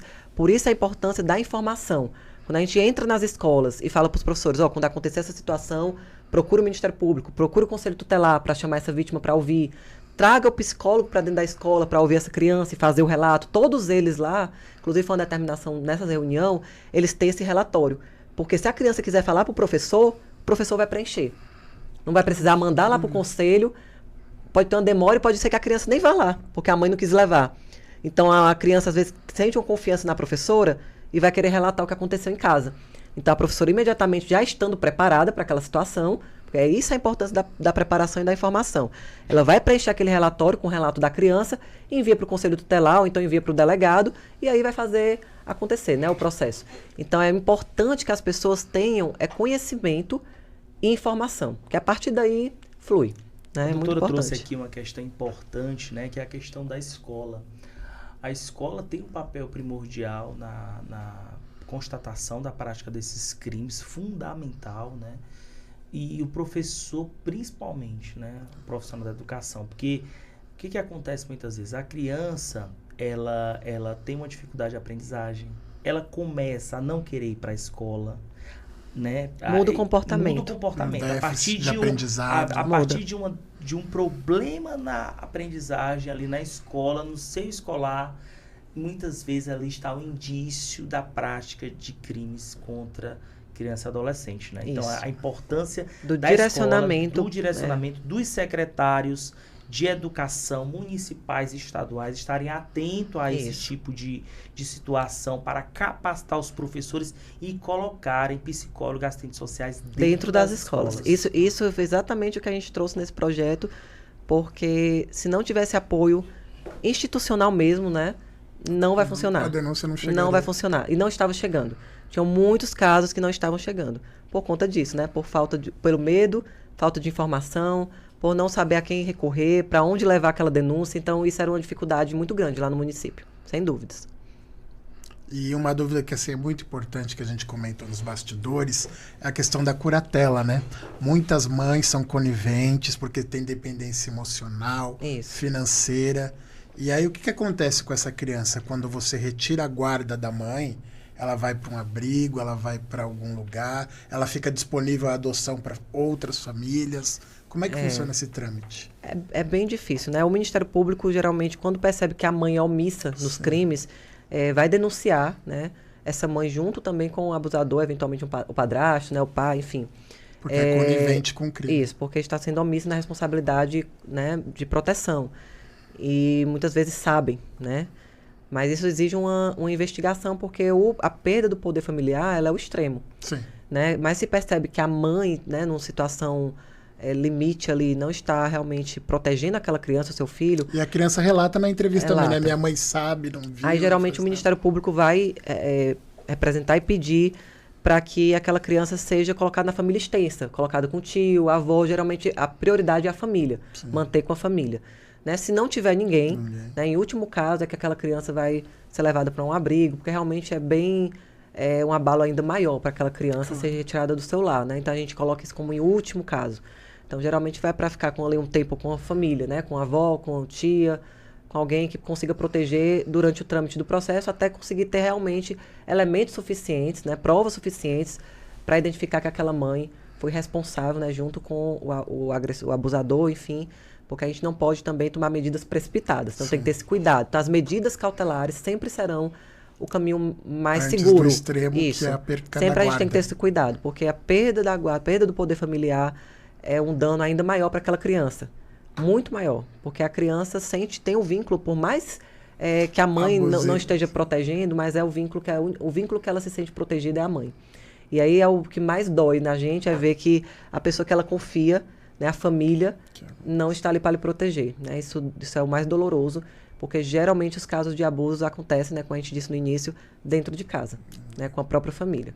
E aí é o que fere mais os direitos, né, garantias fundamentais dessas crianças, porque elas não têm a proteção nem dentro de casa.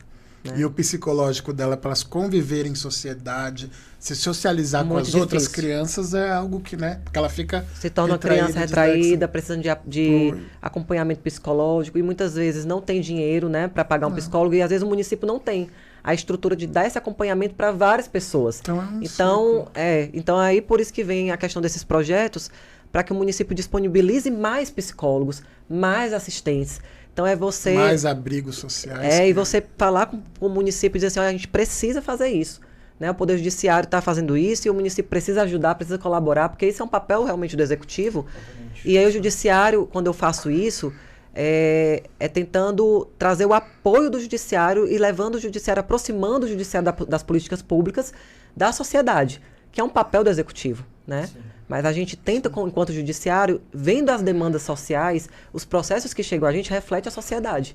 Então, os processos só chegam porque estão acontecendo dentro da sociedade esse tipo de situação. Então, é o momento de a gente agir e dizer, olha, o município tem que fazer isso aqui.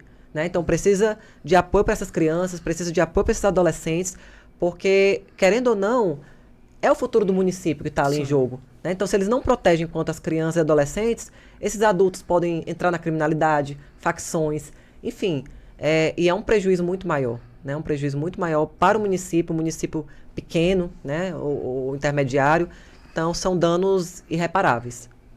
Doutora Dariane traz aqui uma questão, ela é muito antenada com as decisões do Supremo Tribunal Federal, que hoje não se admite o judiciário distante das políticas públicas, né? O judiciário, quando se há uma determinação constitucional para a realização de uma política pública e o Poder Executivo se omite, ele não faz, o Poder Judiciário demandado para decidir sobre essa questão, ele obriga o gestor. Isso aí não é intervenção, como muita gente fala, é criticado o judiciário, né, erroneamente, de ativismo judicial. Quando o judiciário dá uma canetada e obriga o município a ter 3 psicólogos, a ter um abrigo. Ele só faz aqui, aí diz assim, olha, mas o juiz está interferindo no prefeito, está interferindo no que o secretário deve fazer, mas ele faz isso porque existe a Carta Magna. A Carta Magna lá determina o que tem que ser feito. E o gestor não faz. E aí o juiz vai ficar ali olhando... Como no caso da saúde, você precisa de uma cirurgia urgente. Você depende do SUS, não tem plano de saúde, o juiz cumpre o seu papel a determinar... Aí vai para o judiciário, né? Não é interferência nos poderes. É um equilíbrio que está sendo buscado, porque aquela pessoa está no seu limite. E o cumprimento da lei, da Constituição. A Constituição, né? Quer dizer, a Constituição não é letras em vão. Né? O Constituinte decidiu. Então, e muitas vezes, aquela decisão do Constituinte ali... Existem recursos que são na repartição de receitas tributárias, já existem recursos direcionados, por exemplo, para o SUS, Sistema de Assistência Social, né? O município tem verbas específicas para isso alocadas, né? Aí o que muitas vezes o Poder Executivo faz é transferir para outras prioridades dele, fazer shows. Assim, a gente não entra nem muito nessa questão. O que é importante mesmo do Poder Judiciário é estar atento, ter essa visão humana e perceber que hoje o judiciário, né, o CNJ preza muito isso, o STJ, o STF, é um juiz com esse olhar humano, né? Esse juiz que pensa além, né? Esse juiz que não está satisfeito com a realidade social, que busca alternativas, né, que busca melhorias. É um juiz que seja realmente vocacionado, né? Então é importante isso, que a gente viva, porque a magistratura... você acaba sendo sua vida pessoal também. Não é só profissão. Então, a minha vida, ela não é que eu trabalhe sendo juíza, eu sou juíza, né? Então, o tempo inteiro, eu estou pensando no que eu posso melhorar, no que eu posso, enquanto os processos, como é que eu posso enxugar esses processos, como é que eu posso ser célere, como é que eu posso ser melhor gestora, como é que eu posso trabalhar melhor com a minha equipe, como é que eu posso dar uma resposta célere, cumprir as metas do CNJ, que são muitas. Então, assim, tudo é uma cobrança, então é muita responsabilidade, são vidas, né? Então, nós, enquanto... pessoa, né? Se nós não tivermos esse olhar, o cargo é só um cargo. Então, assim, você usar o cargo, né, como juíza, ou como promotor, advogado, defensor, para melhorias, sempre será bem visto. Né? Hoje nós temos uma visão totalmente diferente de antigamente, né? O juiz de gabinete. Então, hoje o juiz que está atento à realidade em que ele vive, né, é um juiz que ganha confiança, que a gente, né, até comentou, ganha a confiança e a credibilidade da sociedade. Porque você não é como juiz, você não impõe sua autoridade pela força, né? Por isso. Você ganha a credibilidade da sociedade com as decisões justas, né? Com a celeridade, com a acessibilidade. Então, tudo isso aí é que faz você ser visto como... Ouvindo as partes, porque tem juiz que não ouve. Então, assim, você dando esse acesso, essa acessibilidade... você está garantindo direitos e você ganhando confiança da sociedade. Porque a gente está ali, como, né, foi dito, para servir. Então, se a gente está ali e não está com esse olhar, essa atenção, esse servir, as pessoas não vão acreditar no judiciário. E é muito ruim quando eu vejo as pessoas dizendo que não confiam no judiciário. Então, mudar essa mentalidade é uma outra tarefa que, para mim, é fundamental. Vou mostrar para eles, nós somos Poder Judiciário, nós estamos aqui dentro do município, dentro da sociedade, presentes, né? Não é só um fórum parado aqui, né? Esse fórum aqui, ele é a casa das pessoas ali, né? É um momento, ali é o local que as pessoas vão para procurar seus direitos. Então, assim, eu vejo como um lar ali que as pessoas têm que se sentir protegidas. O Poder Judiciário tem uma funcionalidade de um acalanto de justiça. Quando as pessoas elas têm os seus direitos violados perante o Poder Executivo e perante o Poder Legislativo, é no Poder Judiciário que elas vão Exatamente. procurar esse acalanto, esse amparo de justiça. Né? Exato. Perfeito. E nós precisamos ser sempre... isso não quer dizer que você vai decidir favorável, porque a parte chegou lá para falar como... Não. Às vezes as pessoas só querem ser ouvidas. Né? Você ouvir. Então, quantas vezes você... Acho que você já deve ter passado por isso também. Tentar falar com alguém e não conseguir, não ser recebido. Sim. É muito ruim. Tem pessoas que vêm da zona rural, vão andando porque não tem meio de transporte, Ou não tem dinheiro para falar com o juiz. Às vezes não é para falar nada, né? Mas a pessoa está ali querendo só falar, não, porque eu tenho um processo de alimentos aqui, conseguir falar com o juiz, né? Eu estava, inclusive, agora no município, e uma criança, assim, eu fiquei impressionada, porque ela era criança, né? Deve ter uns 8 anos. E aí ela falou, olha, mamãe, eu vi a juíza. Falei, dei tchau para ela. Então, assim, ela tá vendo uma juíza de verdade, perto dela, andando ali na cidade. Para eles é uma coisa de outro mundo, né? E, assim, a gente acha que é bobagem, que é besteira, mas não é. Para eles, a figura do juiz no interior é muito importante. Muito importante. Então, eles veem ter acesso a isso. É, assim, algo que me deixa muito feliz, porque eu mostro para eles que eu estou lá, eu estou presente. Uma pessoa de carne e osso, estou lá, atenta às demandas Sim. sociais. É muito legal. O desembargador que eu trabalhava, ele dizia o seguinte, que um dia ele era juiz no interior, ele foi juiz 40 anos, né? Ele disse que era juiz no interior, aí ele disse que o padre questionou, né, quem era mais autoridade, né, na cidade, se era ele o padre ou ele que era juiz. Aí ele olhou pro padre e disse, sou eu. Por que é o senhor? Sou o padre da cidade, eu mando aqui. Aí o juiz falou assim, sou eu, porque o senhor só casa, eu caso e descaso. Muito bom. Mas é isso, a gente tem que mostrar, e a importância do podcast aqui é a gente conseguir divulgar e falar mais sobre tantas demandas, os problemas, né, do que a gente está enfrentando, a sociedade, a violência sexual, né, que é esses projetos, a gente conseguir expandir isso, falar mais sobre isso, porque as pessoas têm muito medo ainda de falar, de divulgar, de denunciar. Tem muitas pessoas que sofrem abusos e, ao ouvir aqui, talvez se criem coragem de denunciar. Então, é importante a gente falar, porque quanto mais a gente fala, as pessoas se sentem encorajadas para denunciar, às vezes estão passando por essa situação agora e tem medo de denunciar, né? Então, denunciem, né? Confiem nas instituições. Estamos aqui para isso, né? Na verdade, é o nosso papel. Perfeito. Então, nós já estamos encaminhando aí para os minutos finais. Eu gostaria de ouvir as considerações finais da senhora e do Rafael. Agradecer a presença de vocês aqui. Eu acredito que foi um instrumento de muito esclarecedor para a sociedade, para as pessoas, para os nossos telespectadores, que com certeza, né, ficaram bem emotivos com os depoimentos que vocês deram aqui. E eu queria que também vocês dessem, se possível, um canal de comunicação. A senhora falou que recebe muita mensagem pelo Instagram, né? Dúvidas, mulheres que se inspiram em você. Então eu queria que você fizesse essas considerações finais e mencionasse um pouquinho a respeito sobre isso. Eu agradeço a oportunidade, né, o convite aqui também do meu amigo, né, de longos anos, o Rafael. A gente acabou se distanciando um pouco porque nós, né, somos cearenses, e aí ele veio morar em São Paulo, mas o contato nunca se perdeu. Eu gosto porque é amizades verdadeiras, né, que a gente cultiva, e pessoas simples. Eu sempre tento cultivar amizades pessoas reais, né? Que conhece a sua história desde o início. E assim, né? que tem essa sensibilidade, essa humanidade, né, para entender que a gente está aqui só de passagem nessa vida, né? E o que a gente puder fazer de bem para o outro, né? Porque a vida é muito curta, passa muito rápido. E se a gente não souber aproveitar bem, né, valorizar o que é para ser valorizado, isso aqui não faz o menor sentido.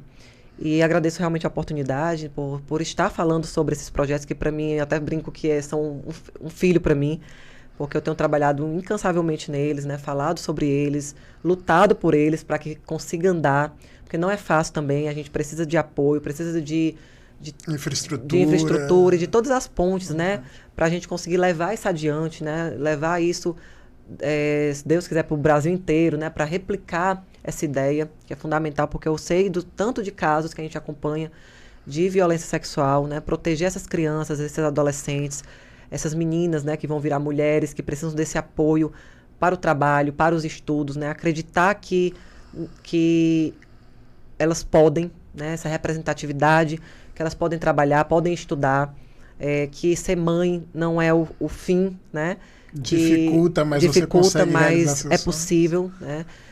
Eu utilizo o meu Instagram, acho que pode até deixar aqui também, né? Que é @daiana.tavaresbarros.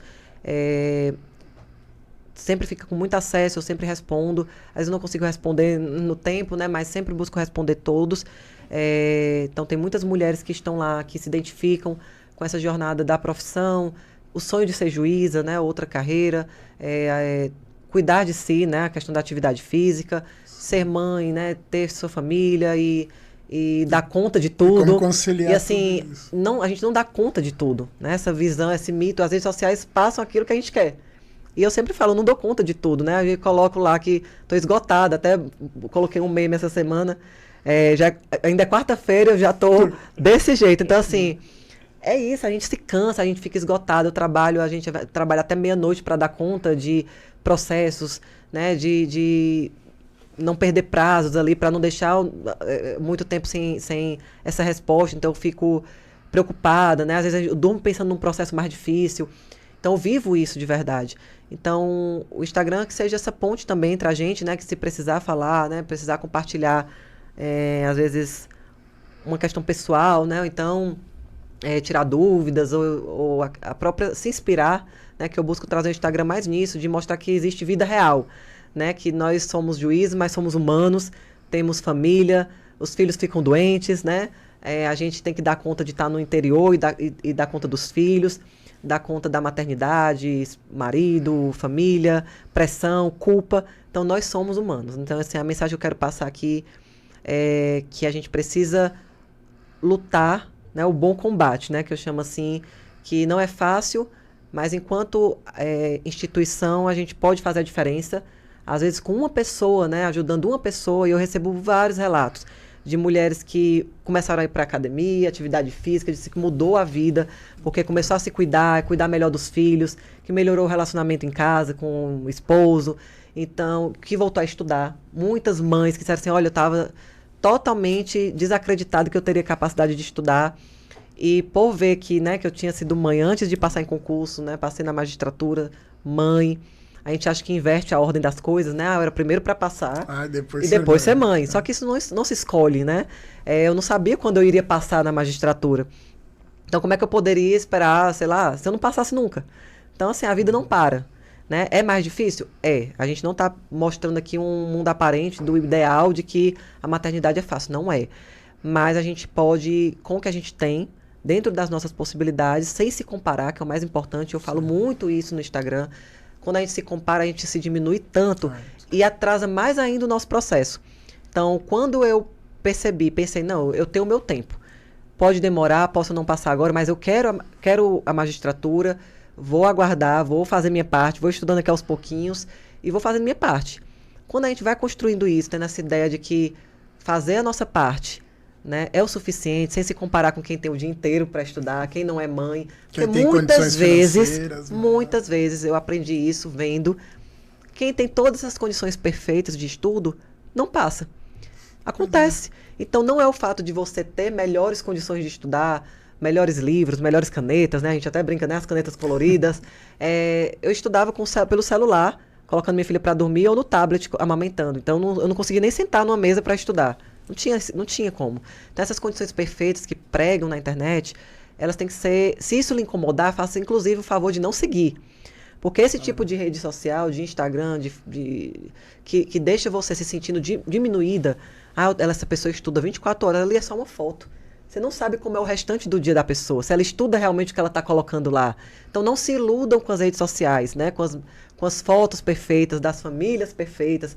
Não existe, nós somos humanos, né? Nós choramos, nós ficamos tristes, nós enfrentamos doenças, nós nos superamos diariamente para conseguir vencer um dia difícil, passamos por dificuldades pela distância da família, né? Pela saudade dos filhos. Então, as redes sociais são uma ilusão. Então, quando as pessoas perceberem isso, vão parar de se comparar. Isso funcionou muito comigo, porque foi quando eu disse assim, não, eu não posso. Né? Se eu continuar assim, eu não vou fazer nada. Nem vou passar e vou perder minha vida dentro da rede social, achando que isso é a verdade. E não é. Então, quando eu me desapeguei de verdade disso, começou a fluir. Melhorou muito. E aí foi dando certo. E eu acho que quando a gente está fazendo as coisas no caminho certo, vai acontecendo, né? Aquela lei da atração. Eu confio muito. Até um livro que eu fiz um podcast outra vez sobre o poder do subconsciente. Esse livro me ajudou muito nos meus estudos. Tem um podcast que eu falo só sobre isso. Lá no meu Instagram tem até nos destaques lá o link do podcast. Porque é um livro que me acompanha até hoje. Porque a gente mudar a nossa mentalidade, nosso pensamento, já é o primeiro passo para a gente conquistar as coisas, né? Então, acaba que a gente se prende tanto no não é possível, não vai dar certo, que a gente atrai, né? Eu acredito muito nisso. Então, quando a gente se desapega, se desprende, vai fazendo nossa parte. Entender sua realidade, entendendo o contexto nosso que contexto, você tá... nossas circunstâncias, que a gente pode se superar, mas dentro da nossa realidade. A minha vida é totalmente diferente da dele, é totalmente diferente de outra pessoa. Cada um tem seu planejamento para seguir. Suas dificuldades, suas necessidades. E a gente tem que enfrentar isso. Eu acho que a gente vem nessa vida, cada um com os seus problemas para resolver. Sim. Né? Então, o meu problema, que a gente achar o problema do outro é menor. Mas para ele, aquele problema que ele tem que enfrentar é muito maior. Perfeito. Porque para cada pessoa o problema é o que ela pode suportar, que é aquela frase, né? Que sempre falam, ninguém vai ter algo que não consiga suportar, né? Deus não dá... Uma cruz maior que pode carregar. É uma frase assim. Sim. Mas eu acredito muito. Eu acho que a gente só consegue... Tem aquilo que a gente trabalhou para ter, né? Não é sorte. Né? Não só você sabe o quanto você se empenhou, o tanto que foi difícil, quanto você ficou sem dormir, sua saúde comprometida. Tudo. Então, esse podcast também ajuda muito a mostrar que a vida real é muito mais significativa e mais importante do que a vida das redes sociais. E é essa vida que tem sentido. Porque se fosse vida perfeita, você perderia o sentido, o propósito de evoluir. Né? A gente está nessa vida tanto de passagem rápida, como para a gente passar por um processo de evolução, enquanto ser humano, ajudando os outros que estão, às vezes, numa situação um pouco pior que a nossa. Né? Pessoas que estão precisando da gente, né? Pessoas com condições financeiras piores, ou mulheres que estão ali precisando de apoio. Então, são pessoas que estão ali e que a gente está numa outra situação e que a gente pode modificar essa realidade de alguma forma, ajudando. Então, a gente tem missões, cada pessoa tem sua missão, e a gente precisa olhar bem com muito cuidado para isso, para a gente não se perder no meio do caminho e achar que nós somos superiores. Com uma frase que você carrega com você, isso, né? Sabe, voltar para as nossas origens, lembrar de onde a gente veio, que ninguém é melhor do que ninguém, nós só ocupamos posições e cargos diferentes, mas todos estamos aqui com um propósito diferente para seguir e cumprir. Né? Que espero que a gente consiga, pelo menos em parte, né? Porque não é fácil. E uma das funções do judiciário é combater a discriminação, a intolerância, a desigualdade de gênero, né? A Constituição. Então, a gente está aí e vendo as mudanças acontecerem, né? Como a questão das representatividades, a eleição que teve agora em Alto Santo, que foi minha primeira eleição, foi uma eleição suplementar e foi a primeira eleição no Ceará decorrente de violação de cota de gênero. Então, assim, já é uma mudança muito importante, porque está mostrando a representatividade da mulher que se sente que não tem poder para estar ali competindo com os homens numa eleição. Né? Então, a falta de representatividade dessas mulheres, inclusive uma delas falou, não é porque eu acho que eu não tenho condições de estar disputando. Ou seja, a mulher ela já se coloca nessa situação de desigualdade. Então, quando o judiciário, né, como foi o TRE, que decidiu e o TSE manteve, que teria que ser feita uma nova eleição para dar representatividade a essas mulheres, já mostra para essa população, olha, nas próximas eleições tenham cuidado. Né? Esse modelo tem que ser seguido. Obedeçam, protejam e garantam os direitos das mulheres. É super importante. É um alerta. Muito demais. Obrigado. Rafael, eu queria ouvir também suas considerações finais. Eu fico muito lisonjeado, quero agradecer a doutora Dayana pelo convite, o jornalista Rodrigo Lico. Foi muito bom aqui fazer essa reflexão. A gente tem o objetivo nesse podcast de trazer conhecimento jurídico, variedades, coisas que a mídia está falando sobre o poder judiciário, economia, cultura, enfim, coisas que realmente... E trazendo uma linguagem bem simples, a gente tem o objetivo de trazer questões sociais, né? Questões que impactem na vida das pessoas diretamente, né? Coisas palpáveis e numa linguagem bem simples, que é uma questão até que o ministro Barroso apregou, né? Trazendo uma linguagem simples, uma linguagem do povão, aproximar o poder judiciário das pessoas, né? Do povo. Então, o nosso escopo, exatamente nosso objetivo, nosso propósito é esse aqui com o podcast. A gente está aí iniciando esse projeto com o Rodrigo Lico. E obrigado pela sua presença, doutora. Eu fico muito lisonjeado também de ter sido convidado. O meu Instagram é Aprendiz Rafael. Rafael normal, tá? Não tenho besteira, não tenho frescura com nada. Rafael, né? Tudo junto. Lá eu dou aula, mas meu Instagram é mais voltado para aula para advogados em relação a recursos, né? Eu dou aula de recursos em pós-graduação e aí eu compartilho lá um pouco de conhecimento, enfim, sobre essas questões. Mas obrigado pelo convite. Eu que agradeço. Eu acredito que isso foi de suma importância. Como você disse, aproximar o judiciário da sociedade é uma relevância importante.